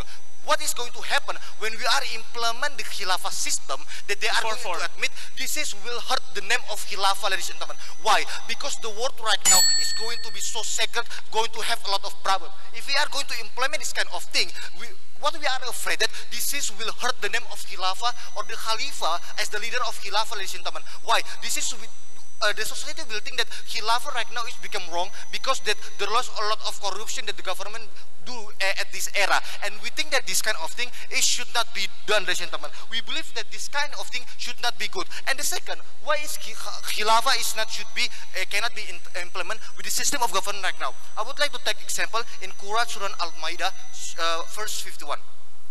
Ya ayyuhallazina amanu la takhizul yahuda wa nasaru awliya. O you who you believe, don't you appoint Jew or Christians to become your leader. What is this, ladies and gentlemen? If we are seeing this system of government right now, the system of government right now combine every single religions to become the leader of the society. While in Khilafah, this has never happened because what? We rule the government, we rule the society even if there is a different region between the society. We rule based on the Sharia principle, based on Sharia Islamia. This is what we are going to stand, ladies and gentlemen. So we believe that system of government that exists right now is not Khilafah system, and there is no Khilafah system in the world, ladies and gentlemen. Based on that, we beg to propose this motion. Wassalamualaikum warahmatullahi wabarakatuh. Thank you, Mr. Rama. Mr. Rama, as the government whip, spends 5 minutes, 27 seconds. 5 minutes, 27 seconds. To summarize the overall debate, as well as to close the round, I'd like to call Ms. Risti as the opposition whip. Time is yours.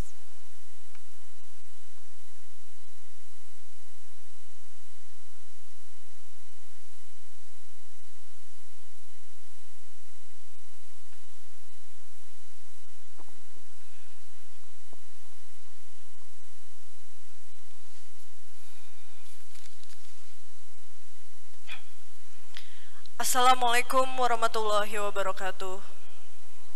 The Honorable Adjudicator, Mr. Madam Speaker, ma'am.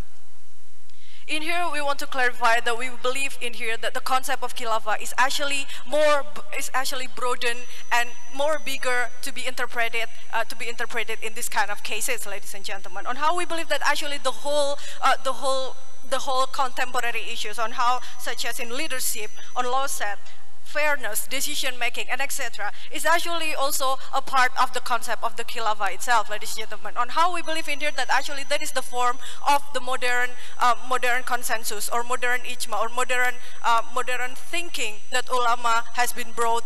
So it may compatible with the current condition. So it may compatible with what happened right now in the status quo, ladies and gentlemen.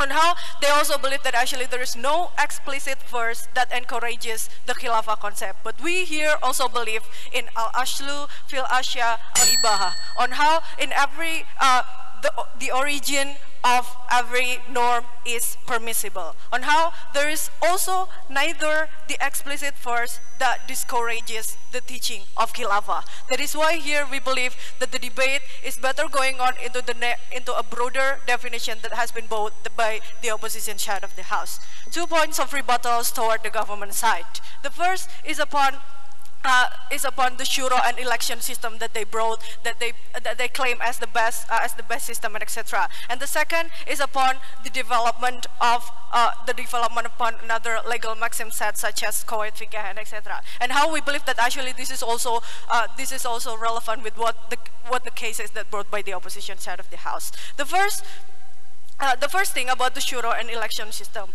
we believe that actually right now those concept of khilafah, the concept of khilafah is taken by the three major points that has been brought by Alif on how that it can be taken by consensus or appointment and also taking power.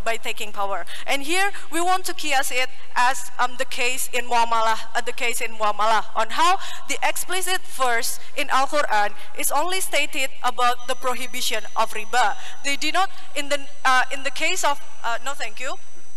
When Rasulullah SAW become our leader, there is no bank, there is no derivation of financial transaction, for instance. There is no options, there is no forward, and etc. They only traded one goods to another goods like that. So, but right now, the contemporary problem is more specific and more complicated than what has been taught before. So that is why the ayah of prohibition of riba is actually being narrowed down, is being breakdown into a system that still follows the rule of Sharia. For instance, we have akad mudharabah or musyarakah, no thank you, and etc. ijarah and etc. That is what we believe that actually the khilafah. That is what actually we believe that actually the purpose of those prohibition of riba is in line with what brought from the concept of khilafah at the very first place. But right now we are trying to make it to make it contemporary way or make it more modern, so it may compatible with what we have right now. That is why here we believe that the khilafah, the khilafah, the system of khilafah, no thank you, the system of khilafah is needed to be teach as the system of the government. The second is upon the development of the origin of the development of another legal maxim such as qawaid fiqh. We also believe that those kind of qawaid fiqh does not teach in the era of Rasulullah Sallallahu Alaihi Wasallam. But here we want to stick to the ayah. Bismillahirrahmanirrahim. Udhulu fi silmi kaffah. On how learn Islam as a whole. Do not learn it separately. So we believe that actually there is still urgency for Muslim and for people to learn about the concept of the khilafah at the very first place. That is why here. Based on the arguments that brought by the opposition side of the House, on how we are trying to make the debate going on into a broadened way, and more specifically how we redefine this kind of khilafah as a system that may compatible with our life right now, that may compatible compatible with the modern life, on how this kind of ulama, a lot of ulama also trying to make it compatible with the way of living of modern society. That is why here we proudly oppose. Thank you. Thank you, Ms. Risti. As the opposition whip, Ms. Risti spends 5 minutes, 8 seconds. 5 minutes, 8 seconds. That was the end of this round. I hereby close the debate. Thank you. Wassalamualaikum warahmatullahi wabarakatuh.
Bismillahirrahmanirrahim. Assalamualaikum warahmatullahi wabarakatuh. Welcome to the quarterfinal, shift 4 of MTKMM the 15th, 2017. The motion in this debate is this House believes that Islam support multiculturalism and pluralisms. In the opening government, we have UII with Mr. Abdul as the Prime Minister and Mr. Galang as the Deputy Prime Minister. Meanwhile, in opening opposition, we have Uwin Alauddin with Ms. Vika as the Leader of Opposition and Mr. Naja as the Deputy Leader of Opposition. In the closing government, we have Universitas Syah Kuala with Mr. Afi as the Member of Government and Mr. Syam as the Government Whip. In closing opposition, we have Stain Ponorogo with Ms. Sophie as the Member of Opposition and Ms. Serli as the Opposition Whip. Let's just proceed to the debate. I'd like to call the Prime Minister of the government team, Mr. Abdul. Time is yours.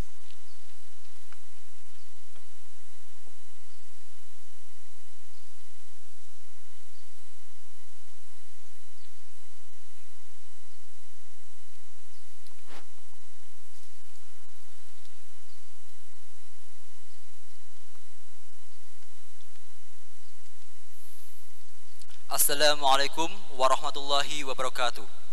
The honorable judges, nowadays, in the Islamic era on these current conditions, Islam is judging the multiculturalism and the pluralism is easily bad.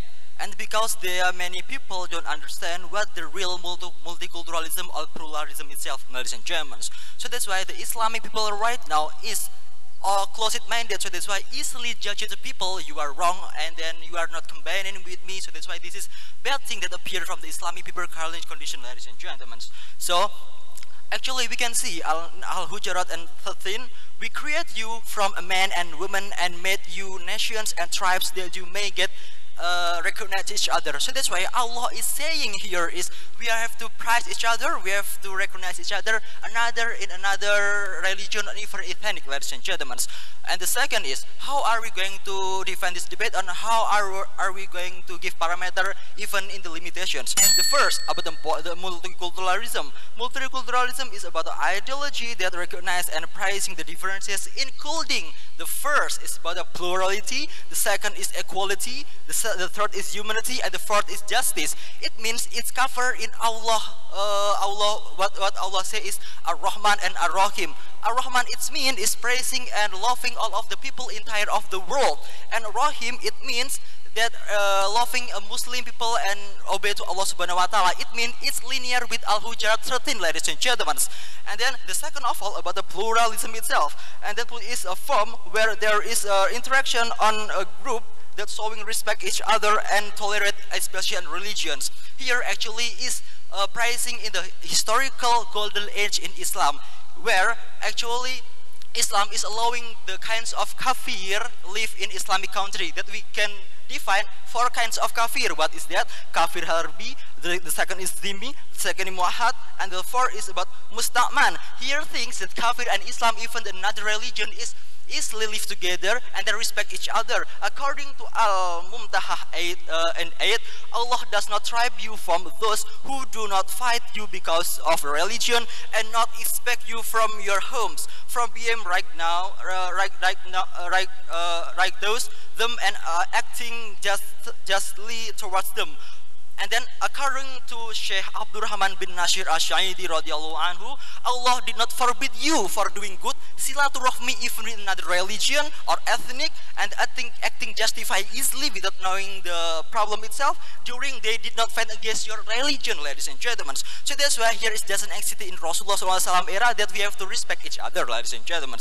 So here the particular thing that I'm going to begin with this speech. First, we can see,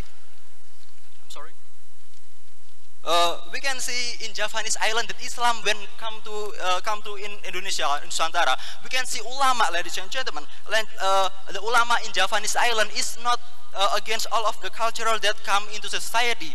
Ulama is only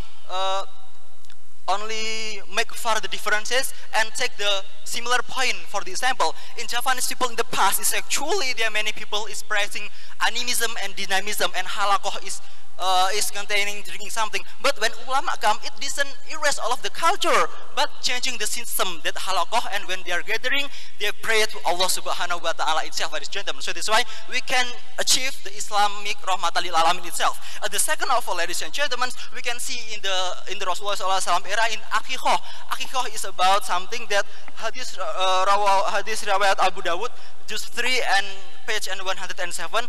In the past, in Jahiliyah era, if we have son, especially boy, we have to sacrifice. It's like sheep.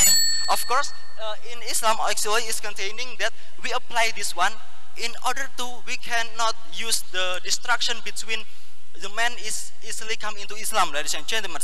According to Al-Qaeda Al-Fiqhiyah, that it says al-adatu muhakamah, that it means that the rule, the culture can become a law. It means what the meanings of a law itself. The law is not cross of the system of Islamic itself, ladies and gentlemen.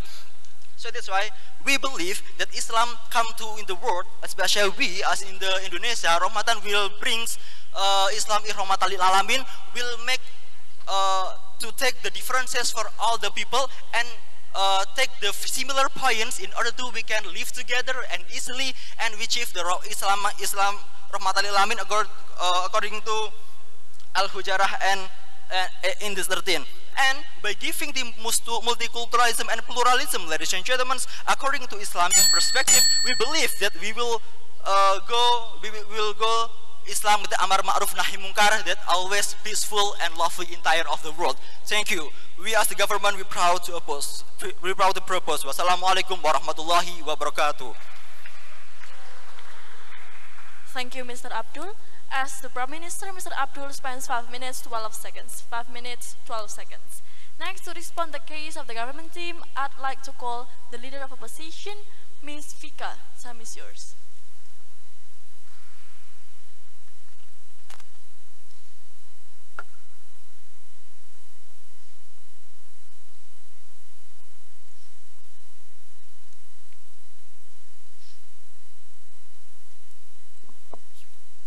Bismillahirrahmanirrahim. Assalamualaikum warahmatullahi wabarakatuh. Well, ladies and gentlemen, our debate today is that this house believes that Islam support multiculturalism and pluralism. But before that, 2 points of rebuttal. This opening government say that multiculturalism is covering plurality, humanity, justice, and equality, ladies and gentlemen. Talking about humanity, we still remember about the case of Shia, when Sunni and Shia is killing each other just because of the difference in the religious interpretation. Here, we should accept all the pluralism, covering the different interpretation in the religion, covering different racial, covering different cultures, and etc., ladies and gentlemen. And it is the proof that Islam still cannot support all the multiculturalism and pluralism. And the second is about the justice said by the opening government. We still remember about any cases happen in school, public school in Indonesia that teach about the religious lesson, which is only provided the religious lesson only for Islamic students, ladies and gentlemen. And what is that? Denying or neglecting the religious lesson for another religion, as if the religion in Indonesia is only about Islam, ladies and gentlemen. Okay, ladies and gentlemen, let's go to my substantive materials. But first, I would like to characterize the difference, the real meaning of multiculturalism and the pluralism, ladies and gentlemen. So, what actually multiculturalism and pluralism? Multiculturalism is the way respecting the difference in all various culture, covering all culture, not partially. The thing that I would like to support, the thing that I would like to stress here is that not partially. It covers all the differences in multiculturalism, all the differences in religion, ladies and gentlemen. If you talk about partially, so it still cannot be considered as multiculturalism. And then the second pluralism also, the similar principle is the respecting the difference, accepting some of the religion. It means that you are still doing the discrimination, you are still making the difference between one race and another, ladies and gentlemen. And then even the third is why Islam cannot support all multiculturalism and pluralism, ladies and gentlemen. If we still remember, in the political campaign of Ahok, for example, some of the candidates which is come from Islamic candidates, some of the supporters, they try to use the Islamic discourse to support or to persuade people, society, to choose these candidates just because they come from Islam, ladies and gentlemen. And they try to characterize and differentiate that another candidate is come from different religion, ladies and gentlemen. It is the tangible evidence that Islam still cannot support multiculturalism or pluralism by characterizing the leader that must come from their religion, ladies and gentlemen. And then what is the effect?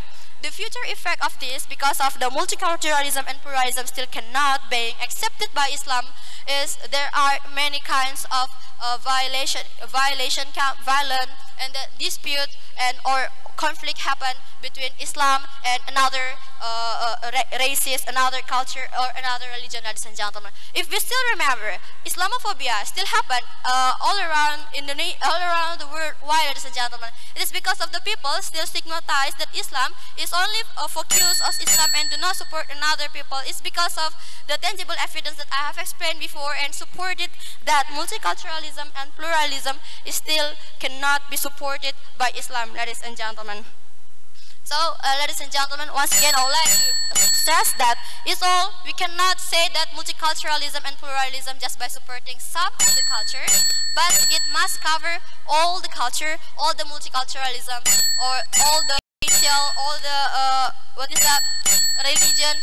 If you still try to differentiate them, it means that you are doing the discrimination. Thank you. Opposed.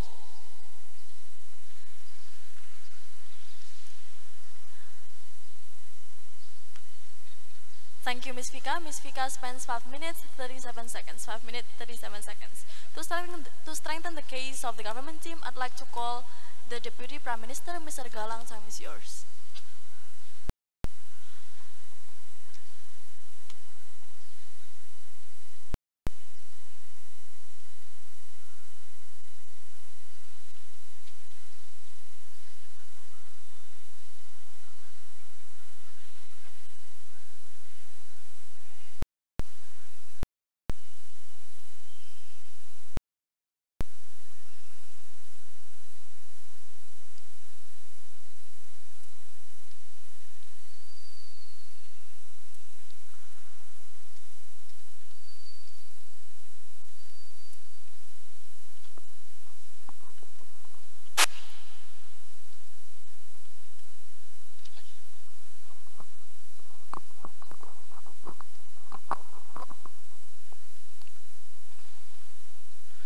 Assalamualaikum warahmatullahi wabarakatuh.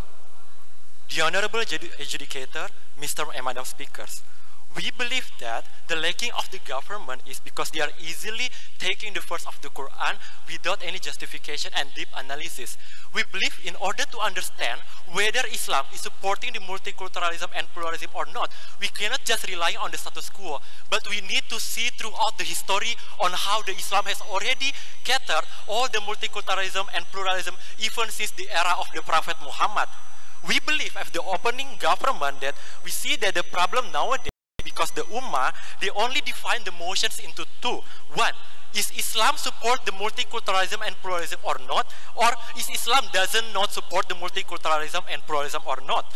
We believe that as the opening government, Islam is supporting the multiculturalism and pluralism with a clear rule or Shariat, and also through the history is already being proven, ladies and gentlemen. Their status quo is already happening because the Islam doesn't understand the history of themselves at all on how Islam is being coming to Indonesia and on how actually Islam is already achieved the golden age because they already achieved the multiculturalism and pluralism itself, ladies and gentlemen. So let me go to the first point of my argument. We believe in Islam, history, the multiculturalism and pluralism have been exist and clear. Why? In here that we believe in Islam, the category is already clear, especially if we are want to define people into a kafir. There are already 4 categories, ladies and gentlemen. So that's why we cannot easily kill the kafir itself. Their status quo is happening because people doesn't understand this concept at all. So like in taking the example, we believe that Islam has embraced all the religion, even in its Islam, Samawi such as Nasrani or Yahudi, and even paganism during the Prophet Muhammad's era. For example, when Jerusalem or Baitul Maqdis is being governed by the Islam, all the religion holder can practice their ibadah freely, ladies and gentlemen. But taking the status quo right now on how when the Baitul Maqdis is being led by the Yahudi or Zionism, they took over the Baitul Maqdis, they even torture and forbid the Muslim to pray in there. So we as the Muslim, we want to clear to the world that actually who doesn't support the multiculturalism? Is it the Islam or is it the Yahudi or another religion, ladies and gentlemen, which we believe it's already clear that Islam is that embrace the multiculturalism and pluralism at all. Before I go, any POI? No, thank you. Okay, so let's go to the second cases, ladies and gentlemen. We believe that actually, in order to know, throughout the history, by supporting the multiculturalism and pluralism itself, Islam has reached the golden era. Why? Because they follow not only the Quran, but they interpret it into usul fiqh and kaidah, ladies and gentlemen, such as al-doro al-ashad yuzol bi al-doro al-akhaf, that several harm is supposed to be removed by the lesser harm. Taking the example, do you think that Indonesia can enjoy and experience the Islam because Islam doesn't support the multiculturalism? No, ladies and gentlemen. Wali Songo, who actually promote the Islam into Indonesia and can be successfully achieved because they support the multiculturalism and the pluralism itself, ladies and gentlemen. On suppose, for the example, on how the akikah is the blending with the tradition of the cutting hair, or in the Java tradition, and also to the order of the Islam that actually when you are having a baby, that you should sacrifice a kurban, for the example. And already another example, of course. So this is also already being expelled in Al-Qawaid Al-Fiqhi number 21. If a tradition also can becoming the source of the law and the basic law itself, ladies and gentlemen, that it means that it's already clear, according to the ijtima of the ulama, that Islam already embraced the tradition, which is the part of multiculturalism and pluralism itself, ladies and gentlemen. So lastly, we say that actually before, the Khalifah and Islamic kingdom has reached the golden era because they support the multiculturalism itself, ladies and gentlemen, such as, for example, in the Rasulullah, Bani Umayyah, Abbasiyah, and the Ottoman. So let's take it of how the past is happening. The Islamic can successfully create a basic foundation of the education because they're taking all the knowledge from the Yunani who believe in Zeus as the god, and such as in the Plato, Aristoteles, and another theory, ladies and gentlemen, they translate it into an Islamic version and using the verse in the Quran, and which is actually exists in the Al-Alaq, that Iqra bismi rabbikal ladzi khalaq, that in order to understand Islam, you need to study and see the signs of Aula, ladies and gentlemen, which we believe that by interpreting the knowledge that coming from the Yunani, Islam has already successfully applied that the first surah that even come to Islam itself, which is Iqra, and study the sign of Allah.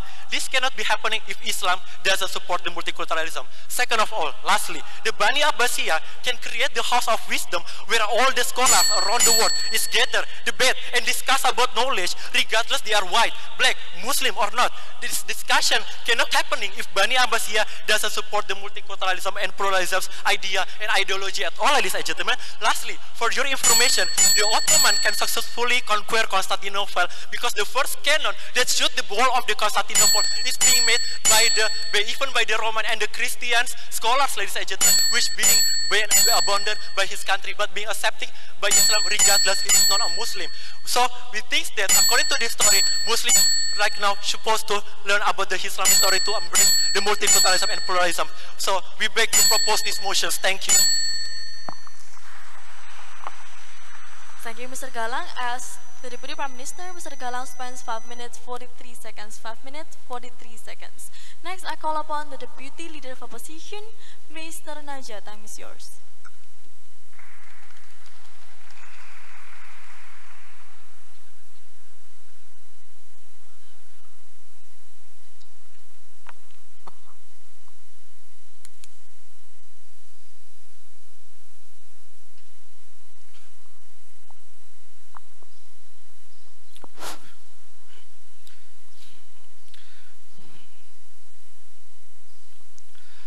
The fact that Makkah's people or Muslim in Makkah destroy idols around Kaaba, which is the heritage of the ancient Arabic faith, is proof to you that actually in the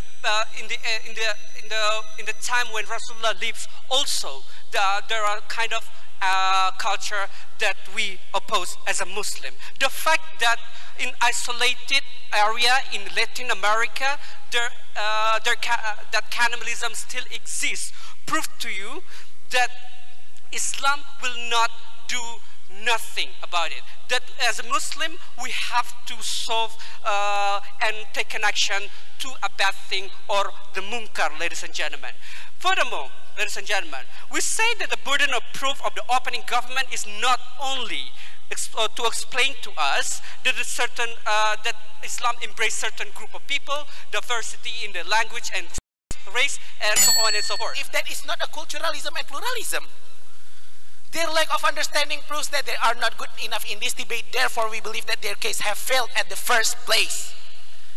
Now, me as the member of the government will bring several extensions. First, about how our team believes that these differences could lead to Pancasila. Second, pluralism as respecting other religion. Third is about the goals of the motion. And the fourth is how we believe that this kind of motion should be applied here.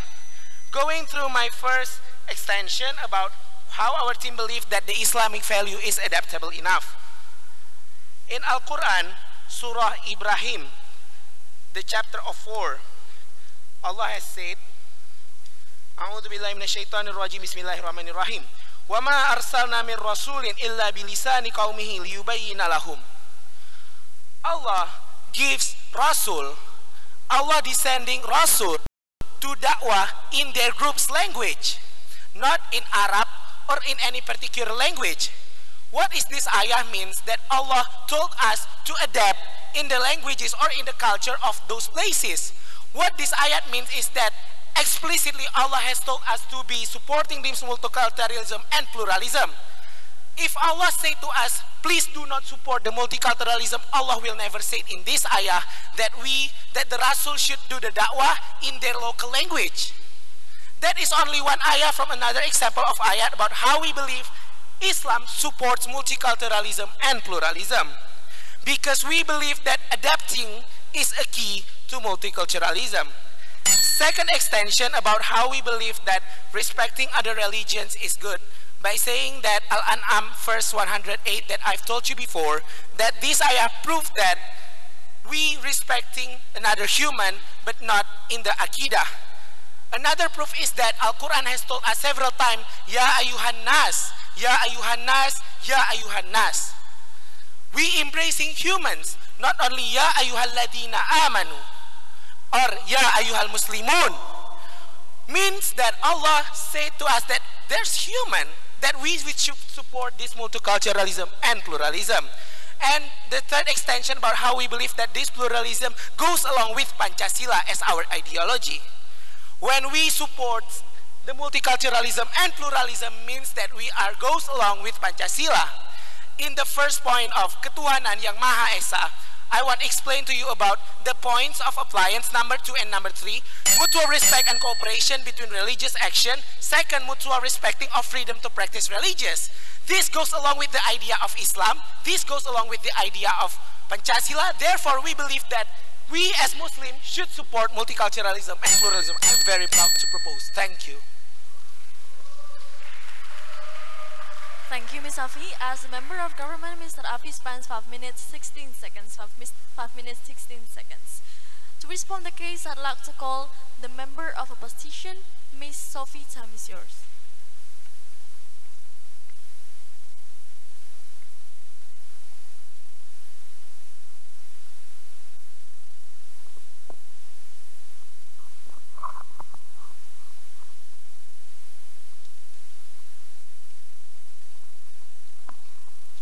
Okay, bismillahirrahmanirrahim. Assalamualaikum warahmatullahi wabarakatuh. Hamdan wa syukran lillah, salatan wa salaman ala rasulillah, the honorable dedicators and all audience in the happiness. We are from opposite team. We strongly believe that we oppose this motion.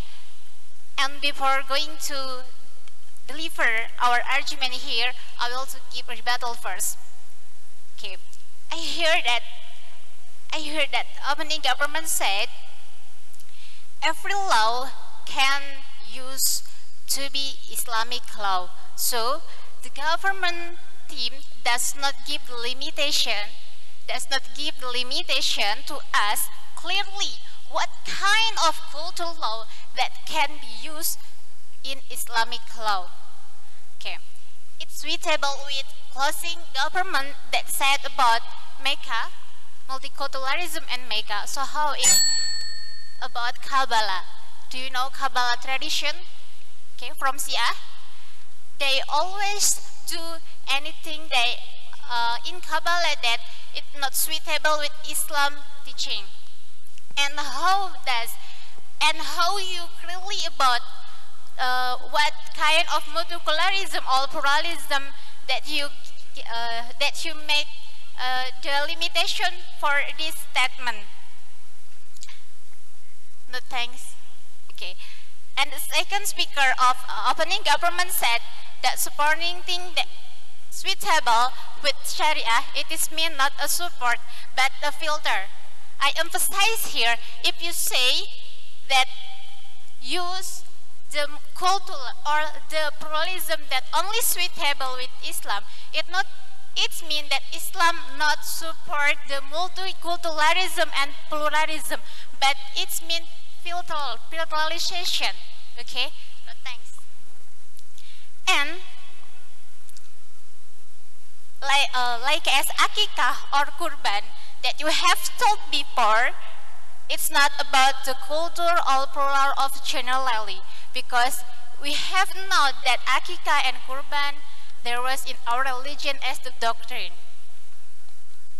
And about multicultural and pluralism, the government team does not explain clearly about the differences between multiculturalism and pluralism. We are from opposite team. We strongly believe that there is the differences between multiculturalism and pluralism, but the government does not tell about it. Okay. So ladies and gentlemen here, the first speaker from closing government forget about how the tolerance we have to do, that we can be the neighbor with other religion who don't explain clearly. So must we follow their ritual religion maybe? You don't explain clearly. Before going further, okay. Lakum dinukum waliyadin. Okay. It's not about akidah, it's about muamalah. How you would explain this kind of motion? Okay. Thank you. Okay, we know that lakum dinukum waliyadin, and it is the right verse, but the tolerance here you don't explain it clearly, because we know that pluralism will bring us to syncretism. You know what is syncretism? Okay, we will explain after this. Okay, going to our argument that pluralism will bring us to syncretism. Okay, syncretism here is a process of fusion of some ideologies or beliefs in occurs that process of combining various elements of the flow and understanding. In this syncretism, we'll have the understanding to believe all religion is good. A religion is same, but clearly it's not like that. The point here is all religion is right according to their opinion, but you have to know that pluralism here can bring to syncretism. So we have to make the limitation that pluralism here is about all religion is like according to their opinion. So we'll talk about kunut is obligation. It's right for who talk kunut is obligation. We talk kunut is mandub of sunnah. It is right for who say it. Okay, we are from opposite team. We strongly believe to oppose this motion. Thank you. Thank you, Miss Sophie. As the member of opposition, Ms. Sophie spends 5 minutes 31 seconds. 5 minutes 31 seconds. Next, to summarize the case of the government team, I'd like to call the government whip, Mr. Sham. Time is yours.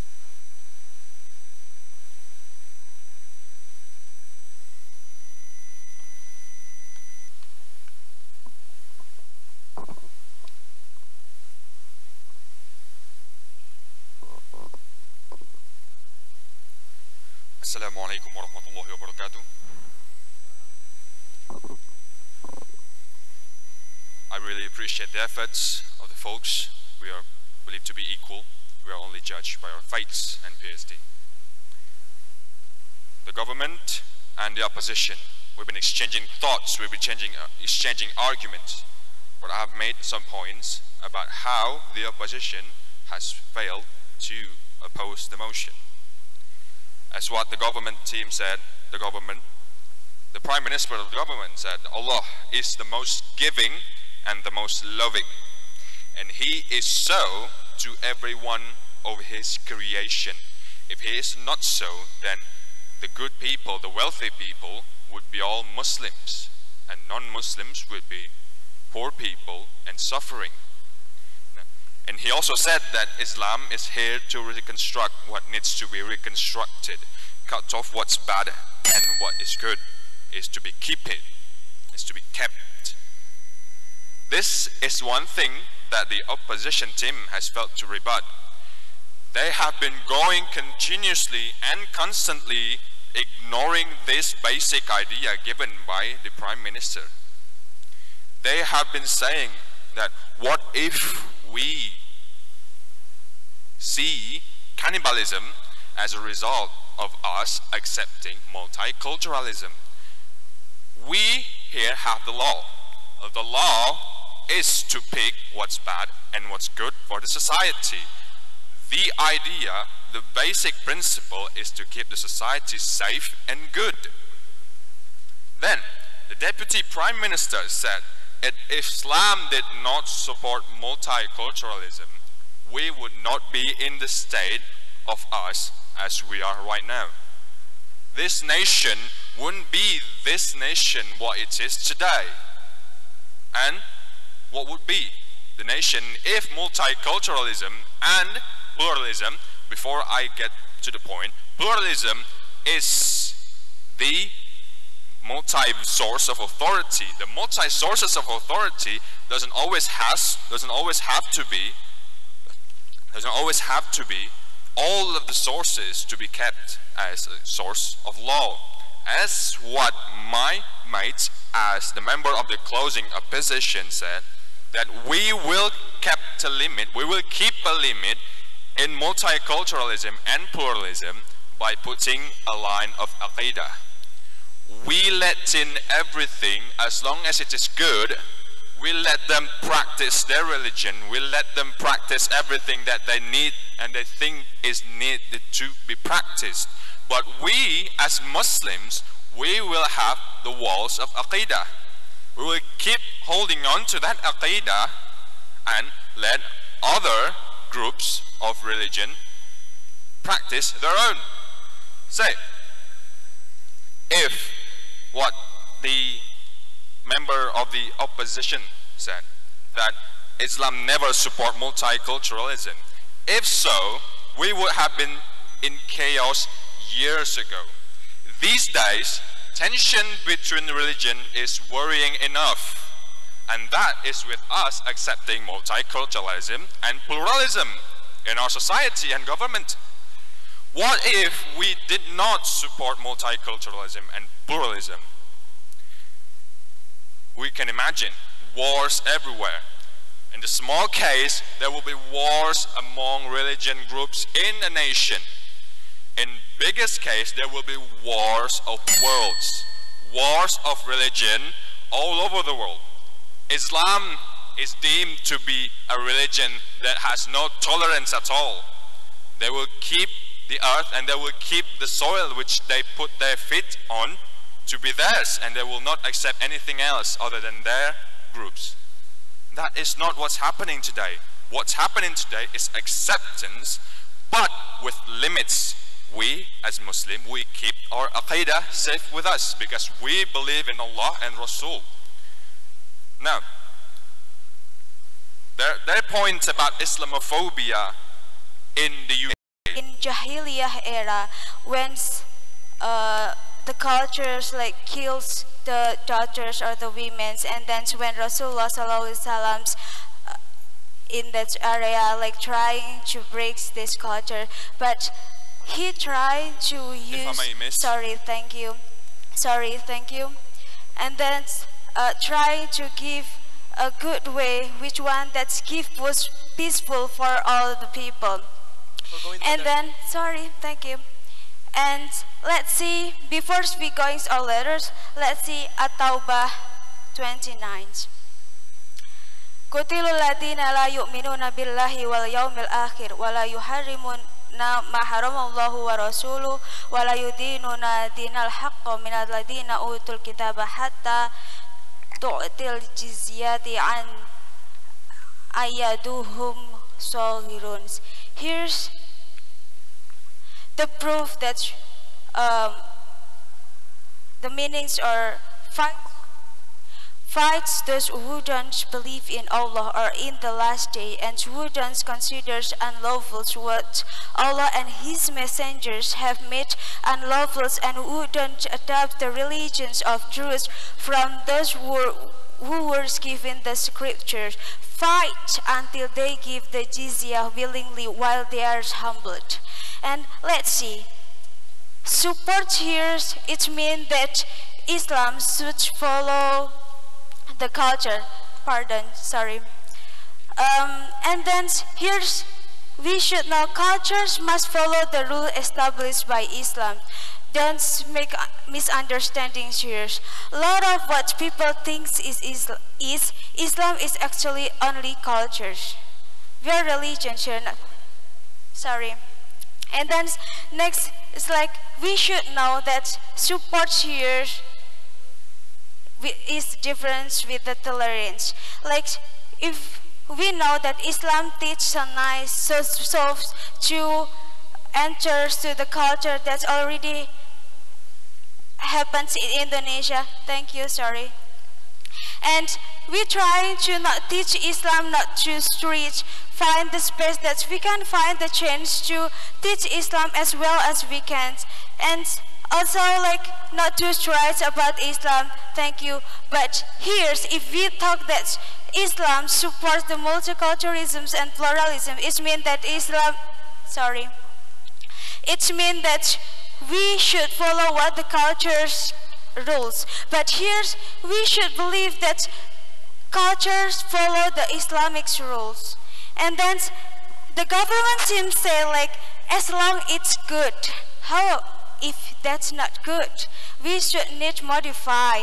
We should need how to give the teachings of Islam in these cultures, and it's one of the Islamic approach. It's one of the way how to tolerate to the other religions here, but it doesn't mean that we support the multiculturalism or pluralisms, because we here tolerate to take the space, to take the chance in the societies, in these cultures, in this country.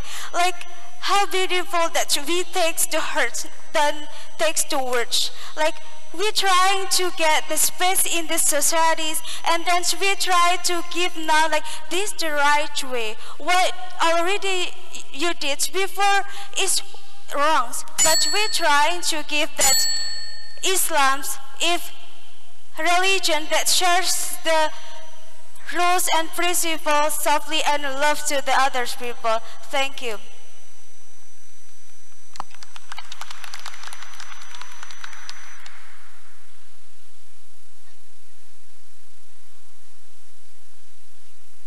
Thank you for Mrs. Shirley. Ms. Shirley spends 5 minutes 11 seconds. 5 minutes 11 seconds. Thank you for all the debaters. I hereby close the quarter-final round. Thank you. Wassalamualaikum warahmatullahi wabarakatuh.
the participants, we are still having the isoma break, so you may get your lunch.